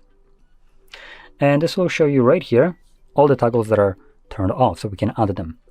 And you can see the Do Not Disturb mode is right here. Looks like a moon icon and has a shortening D&D for Do Not Disturb mode. So we're going to click on the plus, and this zips up to the top. You can now click on the check mark, and you can see we have it added now in here. So in this toggle list right here, first time I recommend holding it, and this will quickly take you to the settings. Though there isn't very many settings by the looks of it, it's still nice to see how it's set by default and maybe changing some of the ones that you want to change. Important options in here will be things like notify about calls, so you can change who can call you while the mode is enabled, and you have options between anyone, contacts, favorites, or no one. And there's an additional option below that, notify about repeated callers, meaning that if someone calls you twice within a 15-minute period, you will know about it. And this option basically bypasses whatever you have selected above. And another interesting option here is for the Do Not Disturb mode to only run when you're not using the device, so when it's locked. Anyway, once you set it all up, actually before I do so, there's one last option here, which is the schedule turn on timer. So here you can select a fully automatic schedule, and you can select name, start, end time, and also days of the week. When you create one, it automatically will become enabled right here. But as you can see, this one starts at 11 p.m. So we're not there yet. But once 11 rolls around, it will automatically turn it on. But otherwise, for people that want to enable this manually themselves, find the toggle and simply tap on it, and you can see DND is now on. And one more thing to remember is when you enable it manually like this, you will also need to remember to turn it off yourself. Otherwise, this mode will run indefinitely in the background. So you can turn it off by tapping on this toggle for the second time, and this will turn it off. So, with that being said, hope you found this video helpful, and if you did, don't forget to hit like, subscribe, and thanks for watching. In front of me is POCO F8 Pro, and today I would like to show you how you can change and customize your keyboard. Begin by launching your keyboard and hitting this gear at the top. Then select Theme section and scroll. Now it's time to pick new theme for your keyboard by clicking on the best one available. Quick tip, most people miss that you should click on those dots at the top right corners, next to all of those sections, so colors, landscape, and so on, to see all options. Now, when you see a perfect one, tap on it. Use this switcher next to keyboarders to turn them off or switch them on, and hit apply. Now go back to your keyboard and check it out. If you wish to customize it instead, go back to the same settings, and this time use plus icon under My Themes. Tap on a photo you wanna apply as your new keyboard's background. Pinch it to scale, drag it to move, and hit next. Adjust brightness by swiping left or right. Hit done. Manage keyboards and tap on apply. When I go back this time, I can see that my theme was successfully customized with an image. To edit any of your chosen themes, you need to click on it and manage keyboards, then hit apply. You can also delete any of them by tapping on this pin at the top right corner and confirming your choice in the pop-up. If you want to edit one of your custom themes, click on it, and this time you have a bit more options than only keyboarders. Click on this pen at the top right corner and change whatever you want to. Just make sure to tap on apply when you finish. Thanks so much for watching. If you enjoyed this video, leave a like, comment, and subscribe. Bye! In front of me is POCO F8 Pro, and today I would like to show you how you can open apps in split screen view. All you need to do is click on an app you wanna use in this view and leave it open in the background, or do exactly the same with two apps you wanna use. Either way, when you're ready, access background apps, decide which one you wanna use at the top of your screen, and hold it to click on this icon with two rectangles right under the padlock one. Then tap on the second app in the background or choose Home button and pick any other one. As you can see now, I can use both at the same time. There are two options to close your split screen. You can go back into background apps and swipe it like you would any other app. You can use this line in the middle, and by dragging it not only resize your apps, but also close split screen thanks to holding it and dragging it all the way up or all the way down until one app will be closed. Now, if you want to learn more about split screen, check out those dots at the top of both of your apps. By clicking on them, you will see those options. This one of an X will close your app, so you will be left with only one. You can pick a different one and this way operate split screen like that. You can switch places of your apps by clicking on one of those. You can pick an app you want to use in full screen view and tap on left icon. And the most interesting one, which is switching from split screen to pop-up view and the other way around. To do that, click on those three dots and tap on pop-up view icon. Then to go back to split screen, click on three dots at the top of your window and tap on one of those options. Thanks so much for watching. If you enjoyed this video, leave a like, comment and subscribe. Bye! Hello, in this video I'm going to show you how to reset POCO F8 Pro.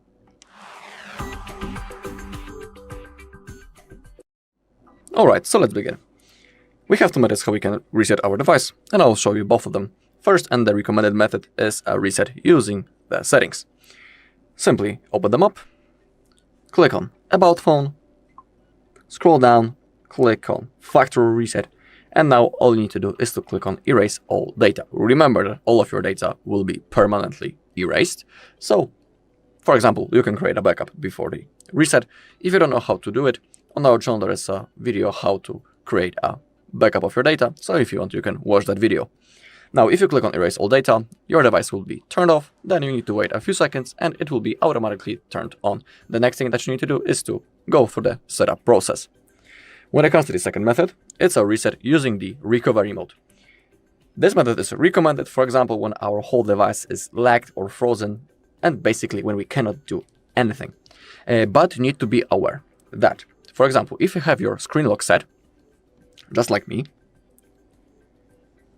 there's a chance that in the setup process, your phone will want you to type this screen lock as a verification that you are actually a user of this device. Or you'll have a second thing. You'll be able to pick, do you want to type the screen lock or do you want to sign in into the Google account that you were using before the reset. I'm talking about the Google account in the settings of the device right in here. That's the Google account that I'm logged in. So that may happen, be aware of that. Okay, now to perform the reset using the recovery mode, first we need to turn off our device. So click power button and volume up button and select power off. To enter recovery mode, we need to hold power button and volume up button at the same time until we see the POCO logo. When it appears, we can release the finger from the power button, but we need to keep holding volume up. Let me show you. So start with holding both buttons until you see POCO logo. Okay, now we can release the finger, but let's keep holding volume up. The phone vibrates, and now we are in the recovery mode. To move around this menu, we use the volume keys, and we need to select wipe data, confirm by clicking power button.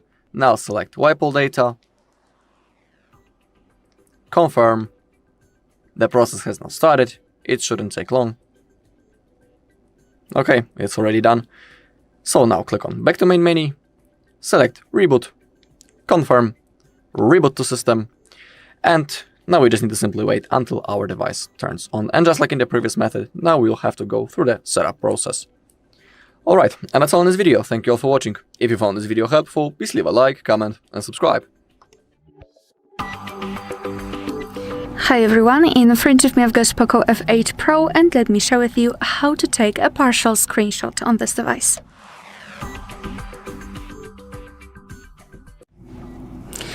So I think that all of us know that after taking a screenshot by pressing the power button and volume down button, or swiping your three fingers from the top to the center, we will make a full screenshot. So your device will simply take the full screen and save it in your gallery. However, I wanted to show you the option when we can choose a specific object, a specific part of the screenshot, and save it directly without the need to cut it after saving. So first of all, let's make sure that this option is turned on in our device. So we have to go to the settings. Right there, let's scroll all the way down. We have to find additional settings here and go to gesture shortcuts. And as you can see, on the third position, we've got the option partial screenshot, and in my case, it is off. So let's simply tap on it and tap on this switcher right here. At the same time, we've got the explanation of what we need to do. So simply press and hold with three fingers. So using three fingers from the top to the center will make the full screenshot, and pressing them will make a partial screenshot. So let me do it. Let me press those three fingers, and as you can see right now, the screen is a little bit blacked out, I would say. So here we've got three different shapes of the screenshot which we can use. So here we've got the square or rectangle, the circle one, and I believe this one is like the free option, free roam, so we can draw on what we would like to save. So let me pick maybe those two glasses, those two drinks. So I'll pick this one, and let me just draw the shape which will, in which our glasses will be inside. As you can see, they are highlighted now, and here we've got the options which we can do. So for example, we can either start over. So let's pretend I don't like really the shape of it. I think I'll pick this one and only one glass. So let me just do it. Nice, here we've got it. We can share it, so we can immediately send it to someone. We can edit it if you wish. So we can just go to this, I don't know, notes section where we can draw over it, for example. It's completely up to you. Let me go back. And we unfortunately lost it because I forgot to save it. So let me do it again, just really quickly. For example, this one, and here we've got the option save. So just tap on save and your device will immediately save it in the gallery. Of course, we can check it. So the gallery, and here we've got our glass. And good news, because as you can see, our previous one was also saved automatically. So you do not really need to, after entering the edit option, your device will immediately save it. So that's quite a good option. Alright, so that will be all. Thank you so much for watching. Please hit the subscribe button and leave the thumbs up. In front of me is POCO F8 Pro, and today I would like to show you how you can set up an alarm clock. Begin by finding and opening Clock app. Then click on Alarm at the bottom left corner, and what most people miss, tap on those three dots at the top right one and hit Settings if you want to adjust the general settings for all of your alarms over here. To manage even more, click on Additional Alarm Settings and check out all of those. When you finished, go back, and to create new alarm, use this plus at the bottom right corner. Now set up an hour and click on Repeat. Then pick one of those repeat options, once, daily, Monday to Friday, or two of my favorites, Shift Alarms. You can adjust each cycle and day however you want to, or customize where you need to tap on days of the week you wanna set up. Either way, when you finished, go back and click on ringtone. Now you can tap on any of those melodies to set it up. Hit allow and go back. You can click on all ringtones and tap on one of those. or hit pre-installed ringtones and tap on Apply next to the best one. Then confirm your choice in the pop-up. Tap on Allow again and go back. But if you wanna pick any song from your smartphone as your alarm ringtone, you can also do that from here by choosing plus icon at the bottom right corner, picking one of those sources, tapping Agree, Allow, Allow All, and click on your audio file. Then you'll need to hit Apply right next to it and hit OK again. Now use this switcher next to vibrate when alarm sounds to switch off or on haptic feedback, and tap on Label if you wanna name it. To save your new alarm, use this checkmark at the top right corner. As you can see, mine was successfully created. To turn it on or off, use this switcher next to it and pick one of those options in the pop-up. To make some changes to it, click on it, hit Additional Settings and Manage it. Then tap on the checkmark again. And last but not least, to get rid of it, hold it and hit Delete at the bottom. Thanks so much for watching. If you enjoyed this video, leave a like, comment and subscribe. Bye! Hi everyone, in front of me I've got POCO F8 Pro, and let me share with you how to personalize the dark mode and eye comfort mode.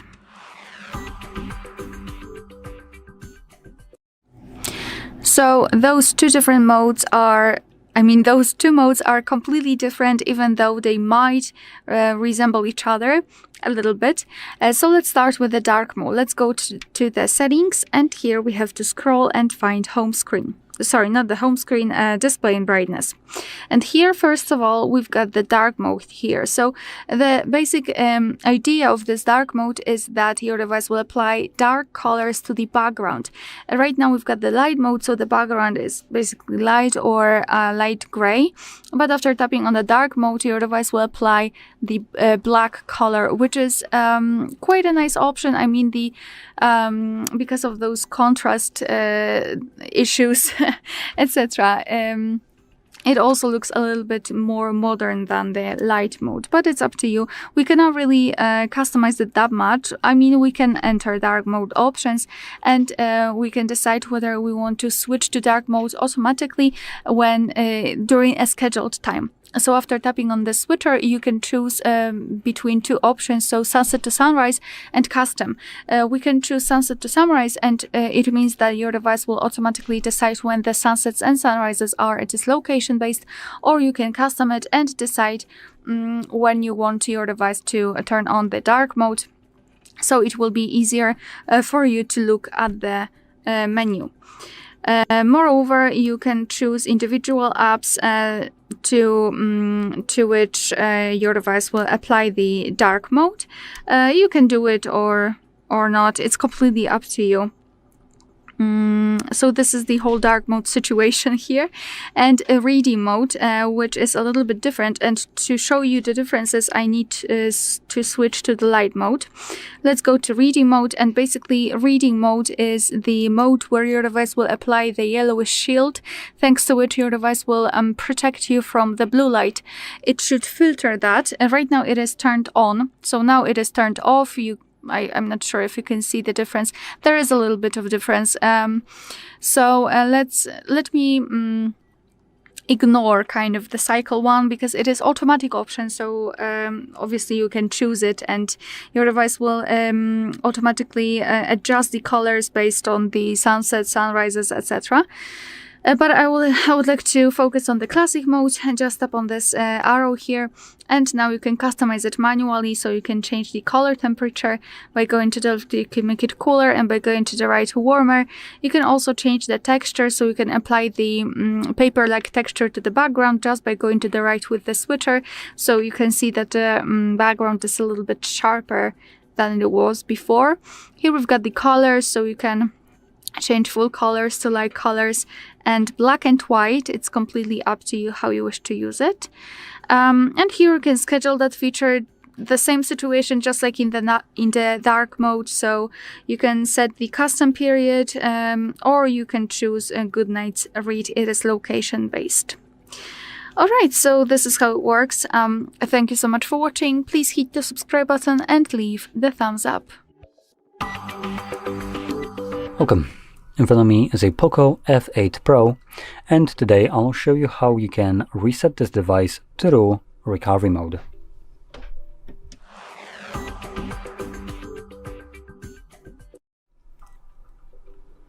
So, to get started, I do want to quickly mention, you can do this kind of reset in order to get rid of a screen lock if you have one set that you don't know.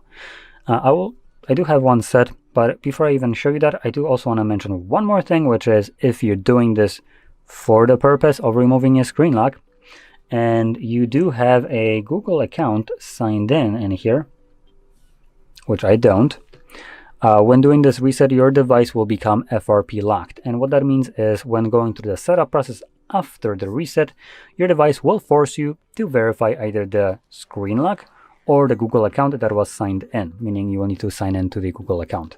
And if you can't do either one of those, your device basically becomes a brick, to say it lightly, as you can't ever finish up the setup, therefore you can never fully use the device. So anyway, with that in mind, let's proceed. So number one, you can see I do have the screen lock right here, and I'll progress from here by holding power button, volume up, which brings up my boot options, and here we're just going to swipe up to turn off the device. Give it a moment once the screen turns black, and then hold power button and volume up again, and let go of the power button when you see the POCO logo on a screen.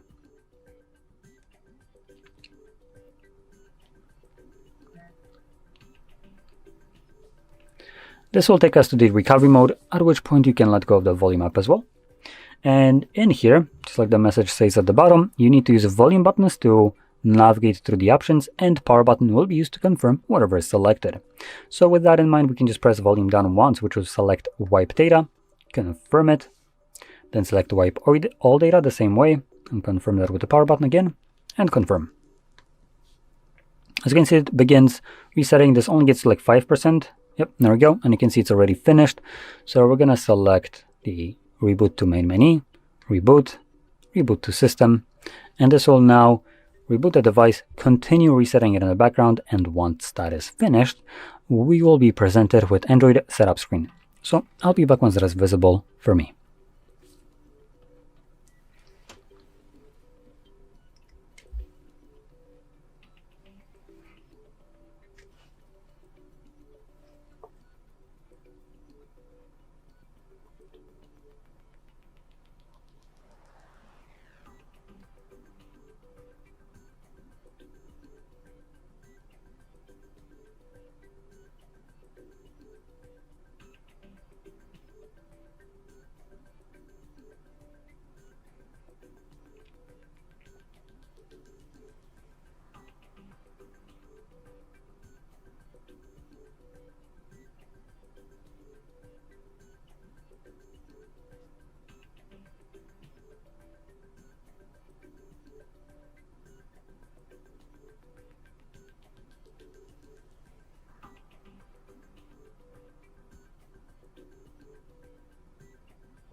And as you can see, the process is now finished, and you can set up your device however you like. So if you found this very helpful, don't forget to hit like, subscribe, and thanks for watching.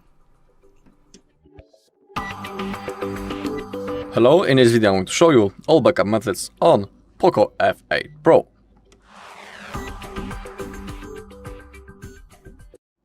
Alright, so let's open up the settings. Now we need to click on About Phone, scroll down a little until you find backup and restore. In here we have local backups. We can store our backup on our phone. We can backup our data into our computer. We can use Xiaomi Cloud or use Google. I'll show you how to create each backup. So click on mobile device first. When it comes to the mobile device backup, you need to be aware that this backup is stored in the internal storage of our phone, and after the reset of our device, the backup will be also deleted. So you need to have that in mind. That is why it's worth copying into our PC or laptop. So first click on agree. Now select the things that you want to backup. If you have selected everything, click on backup. Click on got it. Click on backup once again to start the process.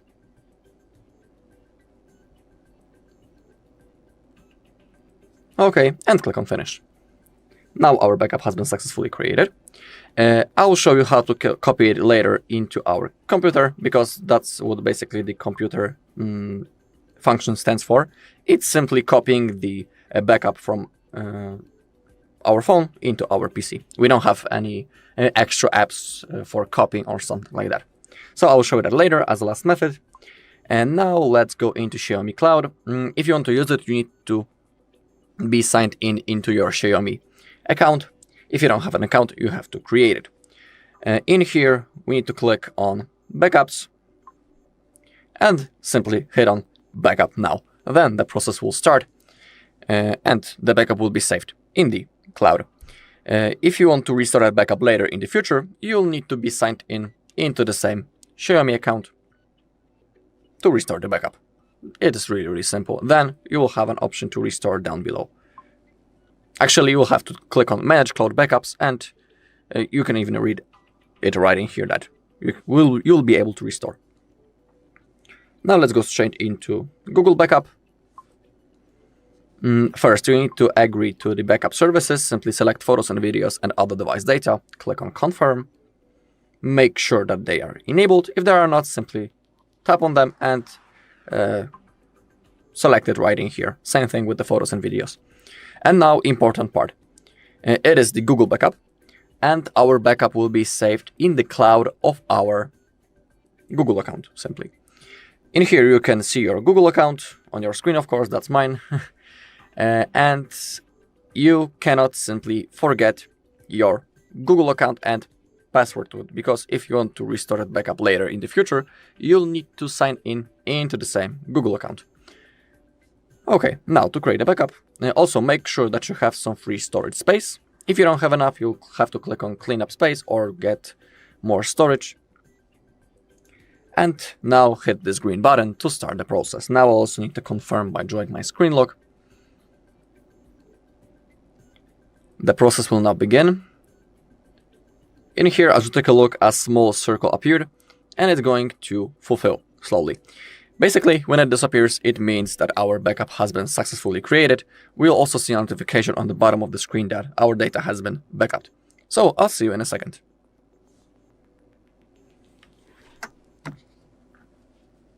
Okay, the data has been successfully backed.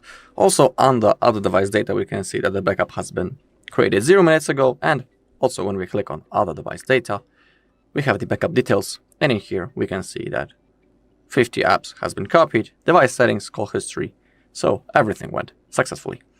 All right, now let's go into that computer function that I was talking about before. Now I will launch my PC and I'll show you how to copy that backup. Okay, so first we need to connect our phone into our computer using the USB-C cable. So simply plug your phone. Okay.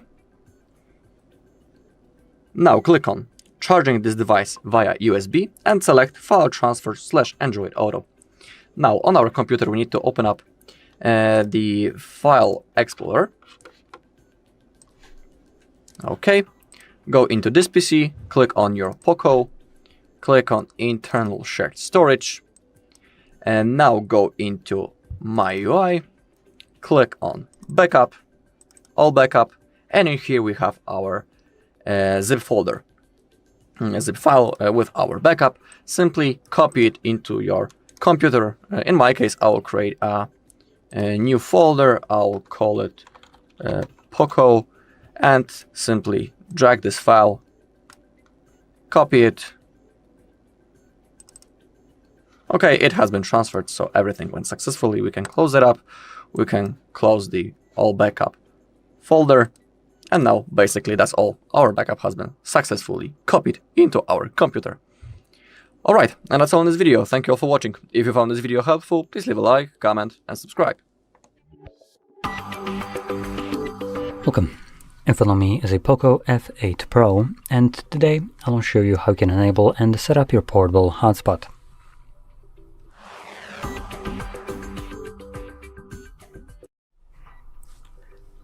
So, to get started, you will want to swipe down from the top right side of the screen like this, and this will bring down all the toggles. Now in here you're looking for the hotspot toggle, which, if I'm correct, it's not added by default, so we will need to do that ourselves by clicking on the edit button right here at the bottom, and then finding our hotspot somewhere below here. If I remember correctly, it will look like a chain link icon, and it does, so right here. So once you find it, you can click on the plus and then check mark, and you can see it's now right here. Unfortunately, there is no labels for these, so you'll need to remember how it looks like. Now when you see it in this panel, hold it, and this will take you to the settings. Now I recommend checking those settings out at least once. So we're going to navigate right here to set up portable hotspot, and you most likely want to start with the password. You can see default password is a randomly generated mess. So I'm going to just get rid of this abominable password and set up my own new one, which is very simple, but so is my memory, so I'll keep it this way. Now next, if we scroll down, we have other things like, for instance, security. I recommend keeping it as it is. We have a P-band, which we have option between 2.4 or 5 gigahertz. This option will vary depending on person. So I'll try to explain it a little bit more in depth so you understand what this does and when to use it. But the general gist of it is you would be probably most interested in using this if the device that you're going to be connecting to this hotspot with supports it. That's number one. And number two, if the area that you're trying to use this hotspot in has overcrowded network. So very kind of densely populated areas like New York City might have problems with the 2.4 gigahertz frequency for any kind of signals. So in this case, you might be more interested in selecting the 5 gigahertz, assuming the other device supports it. If it doesn't support it, you just simply won't be able to see your hotspot at all, which kind of defeats the purpose of a hotspot. Now, the benefit over one over the other is, for phone purposes, kind of almost non-existent. So the one benefit, which is the kind of more open frequency, allowing more crowded networks like 5 gigahertz, meaning you can also, like in a crowded city, for instance, this will work, the 5 gigahertz, while the 2.4 might not. So that's one benefit. But the other ones, which would be with it associated with the 5 gigahertz, like increased amount of people that can connect to it, higher data bandwidth, faster speeds, and all that jazz, it really doesn't matter whatsoever for mobile network purposes. For the most part, 2.4 gigahertz network is still going to have enough speed in it to accommodate majority of mobile network speeds, as far as I can tell. For instance, on my phone caps at 60 megabytes per second. 2.4, I was getting 600 at home. So great, I can basically push out 10 times more speed out of 2.4 without actually probably reaching the cap of it. So 2.4 and 5 gigahertz, you only would be interested in this if you live in a densely populated area and the 2.4 isn't working correctly. And hide SSID would basically hide your network from the list when you're looking for Wi-Fi signals, which means that you need to selected from the bottom to add manually, and you need to provide the SSID, or aka name of the Wi-Fi, and also the password. And if you misspelled something or put a space incorrectly, you're not connecting to anything then. So I don't recommend turning that on. After all, your hotspot is protected with a password. Might be simple in my case, but still, most people won't be going around trying to guess your hotspot password. Now make sure you click on the check mark to save those changes. And before I go any further, I do want to also talk about one last option in here, which is the turn off hotspot automatically. This option basically makes it so your phone will turn off the hotspot on its own when there's no connected devices to it, which is actually a pretty decent option, as hotspot does consume more of your phone's battery, and on top of that, this one works based on connection. So as an example, if you're using a laptop doing some work and you close the lid of your laptop because you're done working, that will mean that your laptop disconnects from your hotspot, which is pretty good. Now, alternatively, some other devices have idle time, and idle time you could still be using it, but just not using any data for like 10 minutes, and your phone would turn it off. So that's a bad one. This one is a good implementation. But I do want to point out, I don't know, maybe for you, sometimes your hotspot turns off for no reason. You might want to turn that off in this case, or try to reevaluate what is causing it to turn off, and try to fix it. Anyway, let's close this up. Find the toggle again, and this time around I'm just going to simply tap on it to turn it on. And you can see the top hotspot is on. So right now it is enabled. We also have the icon in our status bar, and once you're done using it, you can also turn it off yourself. You don't need to do that, disconnection from it. You can just click on the toggle and boom, it's now completely off.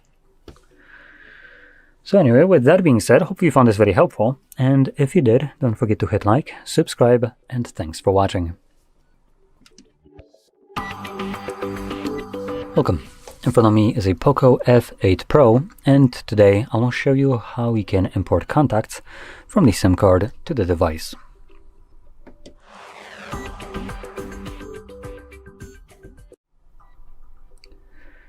So to get started, you will want to open up the standalone contacts application,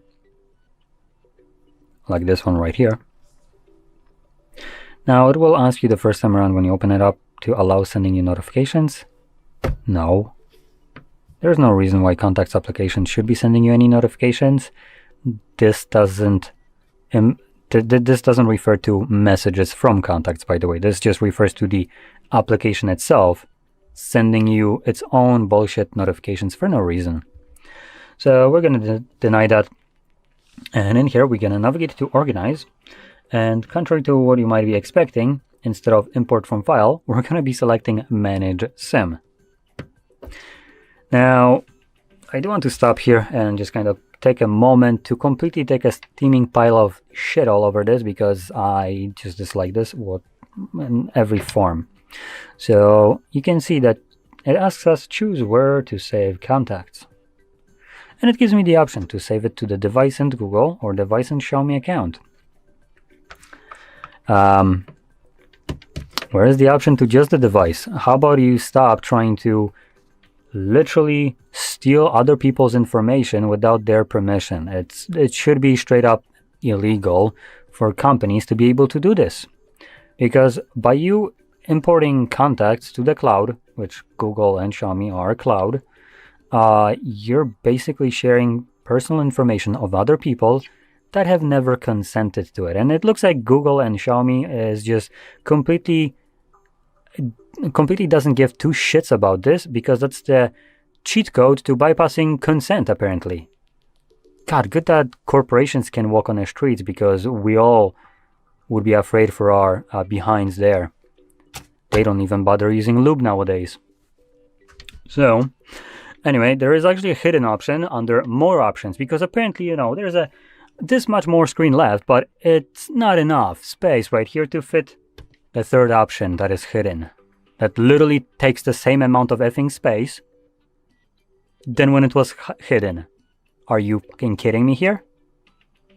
So, we're going to be selecting only device, or device only. And the reason we're going to be doing that is because the contacts that you're going to be importing aren't your personal information, they're other people's personal information, and on top of that, those contacts can consist of a lot of personal information.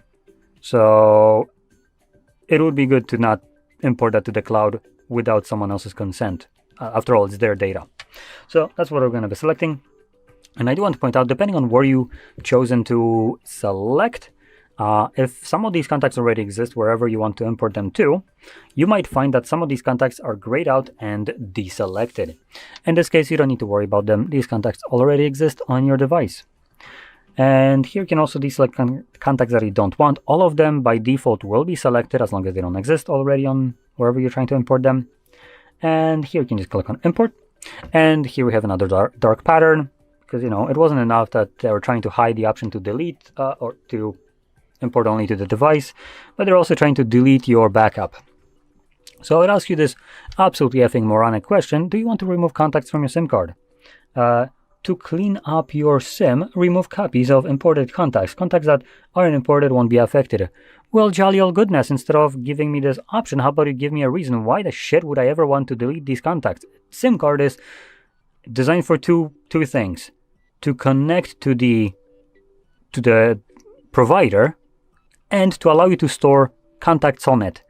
Why would I clean up storage on it if its sole purpose and the sole ability of it is to store contacts only?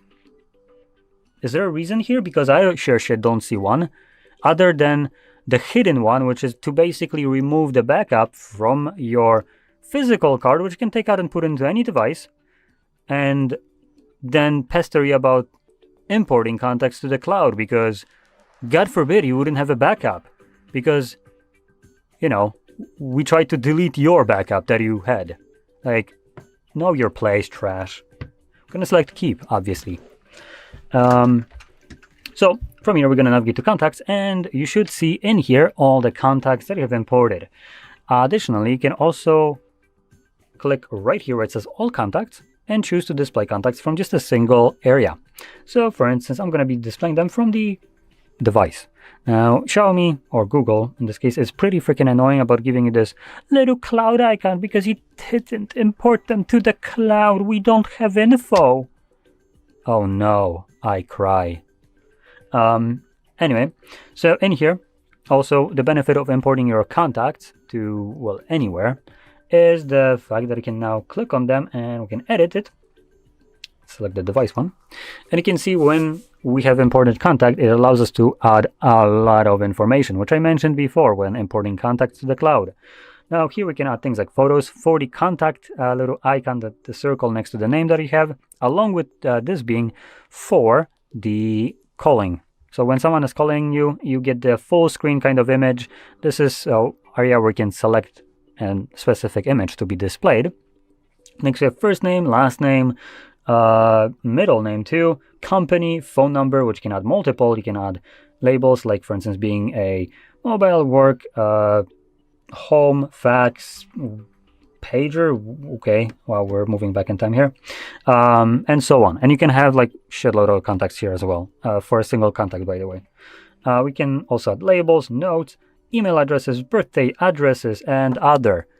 Now that's a shitload of information for a single company to be obtaining without the consent of the person that this data belongs to.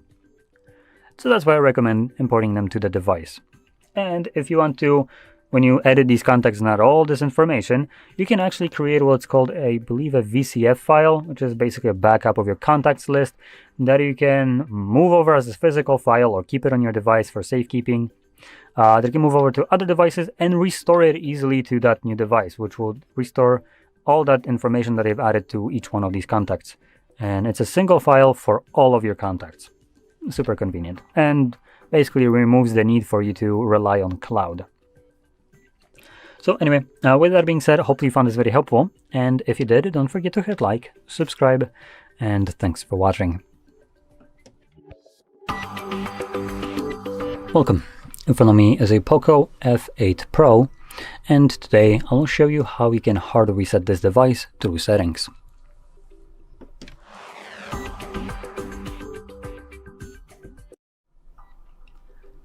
So to get started, you'll want to open up the Settings application, and in here you want to navigate to the very first option called About Phone. Next, by scrolling down, you'll find the option called Factory Reset, and this will present you with a list of data that will be removed by this process. Now, this list importantly includes things like music, photos, and all user data.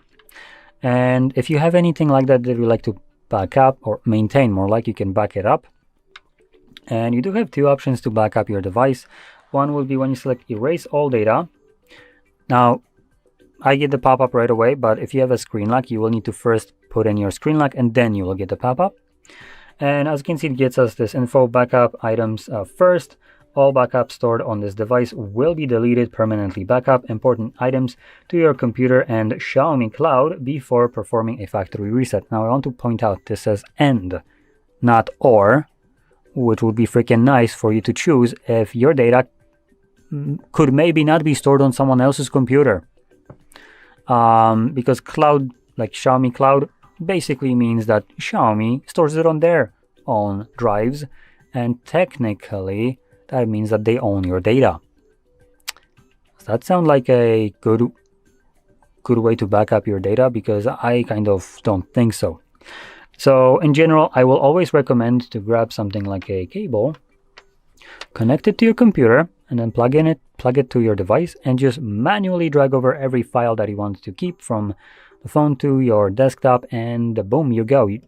You have your backup created. All the data that you want to maintain is now permanently stored on your own computer at your own terms, and it's there as long as you need it. Now, this will be very kind of important because there are some regulations for how long companies can store your personal data on their servers. Previously, they would be storing it for as long as they freaking want to, because data is money for them. But nowadays, they can't really do that. So what you can probably be sure about them doing with it is feeding it to the AI machine, so they can machine learn the shit out of it and then delete it. So the AI got smarter from your own data, but hey, you no longer have access to it. Now, that access, I believe it's about 2 or 3 years. I don't remember which one it is. But after that amount, if you don't do anything with this data, it's just going to be poofed out of existence.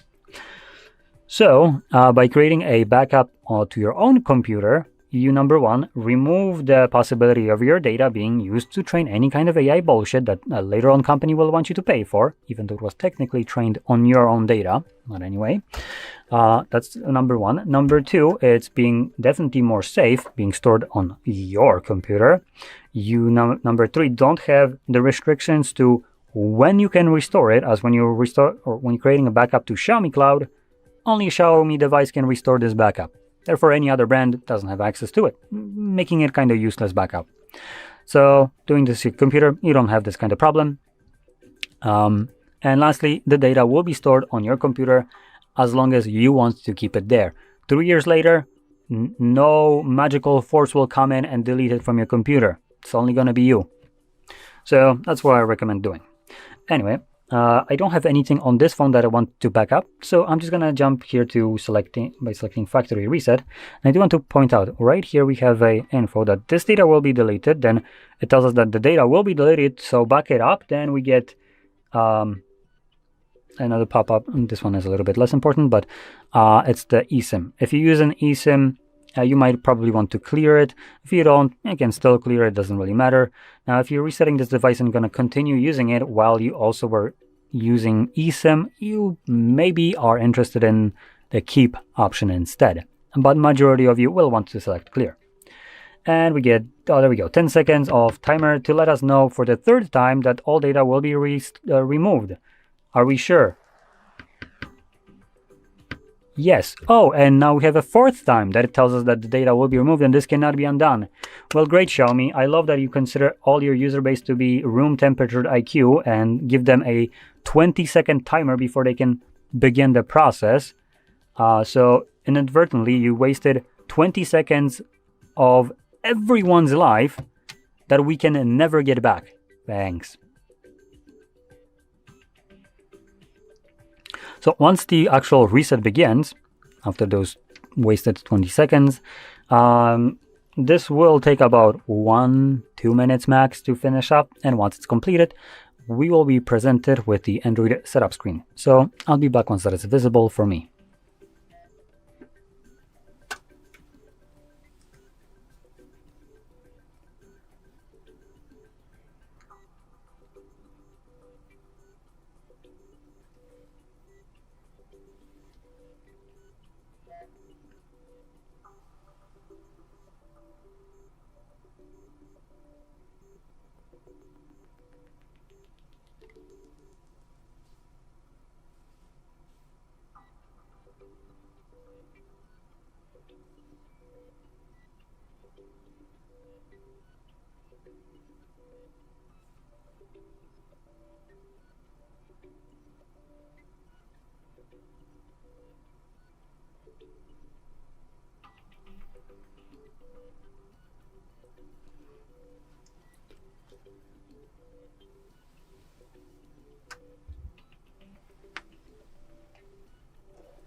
Oh, I got a SIM card in here, so let me pop that out. There we go, so this can disappear.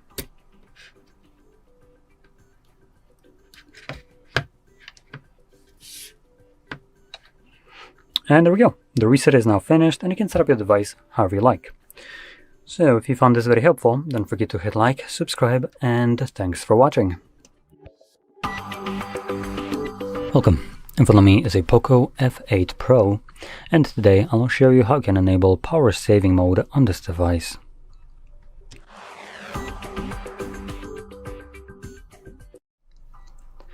So, to get started, you will want to swipe down from the top right side of the screen, like this, and somewhere here you'll find a power saving mode, or battery saver. Now it doesn't really matter what it's called, because it's not like you can see labels here, but you're looking for this icon, a battery with a plus in it. Now, if you don't see it, you can actually click right here on this edit button, scroll down, and here you'll find a bunch of toggles that are disabled from this panel. So we can just simply tap on the plus, and one of the things I'm going to add here is the Ultra Battery Saver. And let's click on a check mark to save those changes. So now we have normal power saving mode and the Ultra one. Now I'm going to start off with the normal one, as this is what most people will be interested in anyways. So just click on this, and as you can see, it's now enabled. And you can click on it again to turn it off. Now if you hold this toggle, it will actually take you to the settings, so it gives you a little bit of customization right here. You can select so it turns off always on display, that it turns off when charged to 50% or above. Don't wake screen for notifications, and you also have the schedule mode right below that. And we also have the option to turn off when Okay, so we have two same. Oh, never mind. This is for the Ultra Battery Saver. That's why it's here again. Now there is a lot of information lacking here. Let's see if we go into the settings and the battery. Well, it actually, nope, it doesn't tell us anything here. So this will be purely speculative, but I do want to mention this. Most power saving modes tend to turn off Wi-Fi and mobile data when you're not using the device. So if you lock it like this, it goes into sleep mode, and this will basically make it so your device won't be receiving, or you more like won't be receiving notifications from your device, notifications from applications that would require internet access. So such an application would be things like WhatsApp, Facebook, Messenger, Instagram, and emails, and so on. So basically anything that needs internet connection to check for notifications no longer will do that. Now there are two options. Either it will actually check for them, but every like 10, 20, or 30 minutes, something like that, Or the second option is it just won't till you wake up the device like I did just a moment ago, and then it's gonna check for it and sync it all at once. But in either case, it's a very important information, as in both of those, your notifications aren't being delivered to you at the time that they should be. And if you rely on them to be delivered to you the moment they're being sent by someone, then this option might be a kind of deal breaker. Now, I am going to talk about just how you can kind of circumvent this partially later on, but anyway, in here under the current mode, you can see that we're in balance, normal mode, and with that we'll be getting about 30, almost 2 hours of battery life. Now with battery saver, we are extending this to 39, so a okay battery jump. And then ultra battery saver, now that gets us a whopping 102 hours of battery life. Now that is a massive jump in battery, and there is a reason for that jump. So let me turn on the ultra power saver. So restricts power consuming activities, restricts background activity, decrease screen brightness, and switch to dark mode. Boom. And here's our home screen. See anything different, like lack of wallpaper, extremely low brightness, just couple applications, notifications, and toggles being kind of limited right here. So yeah, this mode is designed to preserve as much battery as possible. And this is something that you might be interested in turning on once you already are using power saving mode and you know that it won't last long enough. You can turn this on instead, and this will extend the battery life by basically double or more than double, considering the power saving mode was getting 38 hours or something like that, and this is getting over 100. That is like what, 60% increase, actually a little bit more than 60% increase in battery life over already power saving. If we take that in consideration, if we just take a look at normal mode, then just close this. Then we're getting like what, over 70%. So anyway, as you've seen, you can click on that X to close this mode off, and depending on if you had power saving mode enabled, when you also turn on the ultra, it will go back to power saving. So something to keep in mind. Now, the last thing that I want to talk about is the alternative way to deal with power saving mode without that hindrance of internet access and notifications. So this will primarily cater to people that will be continuously using their device. And the best way to preserve your phone's battery when using it will be to lower down the brightness. Now, I recommend lowering down to as far as you can while still being able to see the display and use it in a relatively comfortable way, I would say. But one thing that I do want to say is when you're running at max brightness, this will decrease your battery by a decent amount. Now, if we lower it down just by a quarter, now on the camera, it does look like it went down by a lot, but it actually doesn't differ that much in person. On the camera, I am just exceeding the exposure right now, so it looks like it's much brighter than it was. But lowering down just by this much is not that much of a brightness decrease, but the battery life increase will be already definitely noticeable. And if, as an example, this is getting us that 30 something, like 31 hours of battery life, by lowering it down right here, again, camera barely sees it, but it's still relatively manageable for me to see it. Definitely more than I can see on my viewfinder on the side. On a viewfinder, it looks absolutely like almost pitch black, but it's not that bad. So this, from 31, I would probably expect about like 50 hours of battery life now, just from this brightness change. Now, unfortunately, if we go into the settings of the battery and start messing with those, I don't think that will automatically be changing. Let's see. Yeah, so brightness has no impact on the speculated battery life. So this is done, it's not actually taking into consideration the settings of the device, so it's not displaying a correct amount. So this number won't always be accurate to what you are going to be getting. Like I said, brightness in here will have a vast impact on what the battery life will be.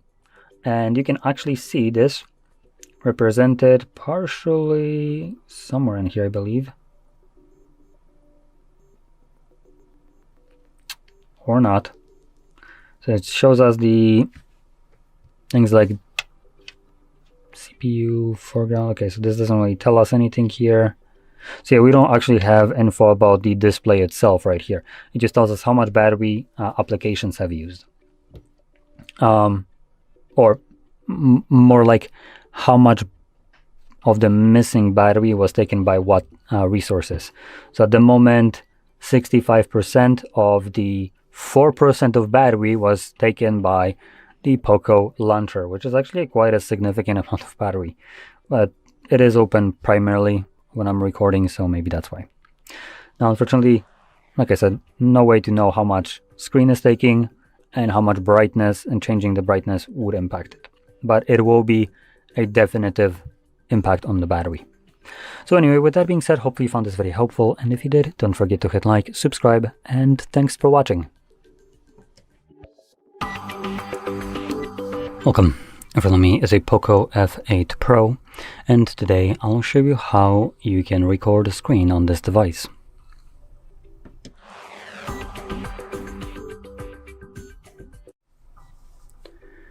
So, to get started, you will want to swipe down from the top right side of the screen like so. This brings down all the toggles, which one of them should hopefully be the screen recorder. It will look like this right here. But if you don't see this icon anywhere here, you can tap on the edit at the bottom and hopefully, oh, not hopefully, but definitely find it somewhere in here.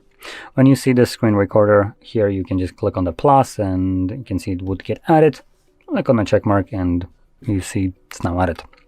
Anyway, from here, we can either tap on it to start recording or just bring up the overlay first, or we can hold it and this takes us to the settings. Now, I do recommend at least checking this once. Some of these settings in here I would recommend changing. So we have things like the video resolution. This is already set to the max, so that's pretty good. Then we have video quality at 16 megabits right here. It's actually a pretty good option.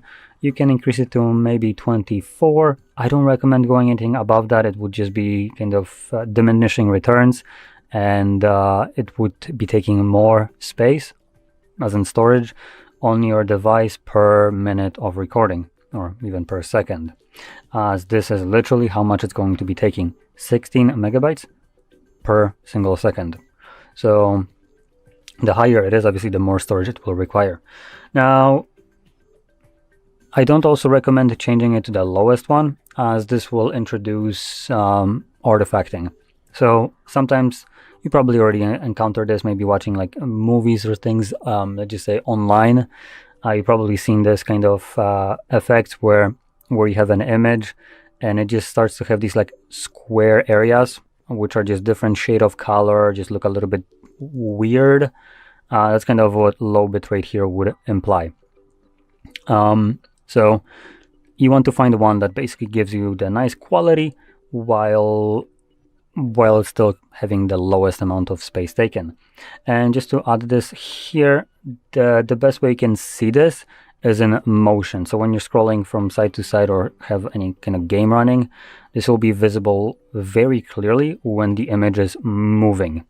And the moment it stops, it will then have this kind of moment to catch up and gain sharpness. But that also will be only visible when you're playing back the video, not while you're recording it.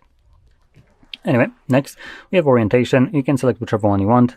We have auto, portrait, and landscape. Now, depending on auto, depending on how you start recording, this is what the video will be locked to. So if you start in portrait, well, and you switch to landscape, the video will be in portrait, even though your video switched to landscape, and it will look a little bit weird.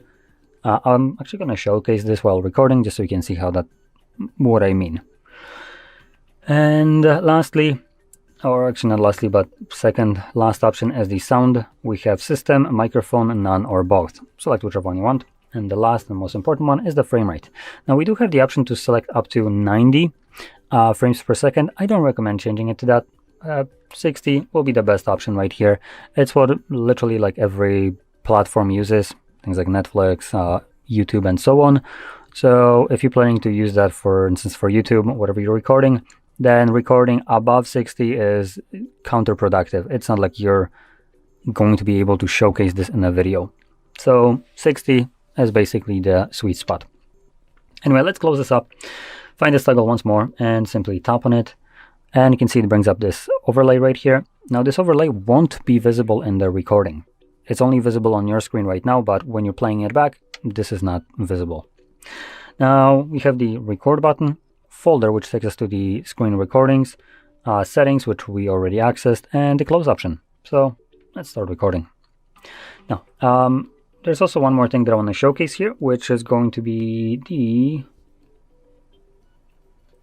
this fantastic piece of shit, Netflix. Oh, well, never mind, I guess I can't because I don't have internet. So, you know what, there should be also Spotify. So I do want to point out, you have a login page right here. It's clearly visible. I'm going to close the recording. And one more thing that I want to show is the landscape kind of feature. So, no thanks. There we go. We have portrait. Switch to landscape. And let's switch back. There we go. Now I'm going to stop the recording by interacting with this overlay and clicking on the square. This will save the screen recording automatically to the gallery or to your device. And you can find the recording in your gallery and in the Photos application. Now I will be using gallery as this is the more like default app for this phone. It's from Xiaomi and it's also designed better to deal with photos or screen recordings and screenshots. So let's open that up.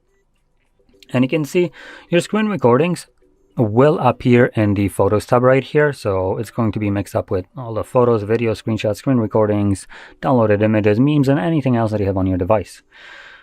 So what I recommend doing later on, once you have a little bit more media than I do, with me just having only like 3 images, what you want to do is click on the second tab right here, navigate to an album called Screenshots and Screen Recordings, and by default you would be located in the Screenshots tab, so make sure you switch the second one right here, and you can see here is my screen recording. Now, what you're about to see is obviously the screen recording, but also what I tried to show with the Netflix and Spotify is a feature of Android which prevents screen recordings from being able to see the screen in applications that just decide to block it. I want to point out that I don't have Netflix account. Never did, never agreed to terms of service or use, and it can do that. Now, here's what I was referring to, what I tried to show with Netflix. There was a login page right here, as you probably remember, which isn't visible in the screen recording. Now, this is the same thing for Netflix. So, without actually owning an account, giving it permission, and even installing this application, I find this to be absolutely unacceptable that some dogshit application can alter how your device operates without your permission or even a question. Like, you can go F yourself, Netflix, if you're planning to do that. And for people that want to record their screen and not have some corporation basically dictate what you can do without your permission, and you like having control over things, then you can just uninstall that piece of shit, which I'm going to go back to this in a second. Let's find that absolute abhorrent dog shit and put it where it belongs, which is in the fucking trash. Same thing goes with the Spotify. Wait, where is this? Am I blind? Oh, there it is. Spotify. Boom. Know your place. So that's what I recommend doing. And there are alternatives to this, which basically work just fine, or relatively fine, considering they're free. You have things like the Cloud Stream. And let me just wait for it to load. And here you can see, once you add a repository, because this in itself doesn't really have anything here. So once you add a repository, which I'm using SoraStream, you can see we have things like upcoming movies, Korean shows, anime, and let's continue up actually. So we have top rated, Peacock, Paramount, HBO, Apple, Hulu, Disney, Amazon, Netflix, and Airing Today, and so on. So you can see there's a shit ton of things to pick from, and the application works relatively fine, considering it's all free in there, and it's also not piracy, just to put that out there. The application itself works like a web browser would for searching for a website, though it's like when you set a website as your home page. So that's kind of how this would work. So you need to first have a repository, or aka website, that you add that is going to be pulling this information from. Fantastic thing to just kind of ditch Netflix. Anyway, so here's the, like I mentioned, the portrait. So you can see it goes from basically filling the screen to being like this. So right now, you can see it's taking literally a fraction of the screen. Now, what it does is adds black bars right here and here, because previously the video is still in the portrait orientation, but it's trying to keep the content that is now landscape again in the same orientation, which is the portrait. So it just flips it over along and adds black bars on the top and bottom. So you have a lot of space wasted on both top and bottom of the recording. Now, the moment you close this, it automatically snaps back to this. So the video is always going to be in portrait, which is what I started with. So anyway, with that being said, hopefully you found this very helpful. And if you did, don't forget to hit like, subscribe, and thanks for watching.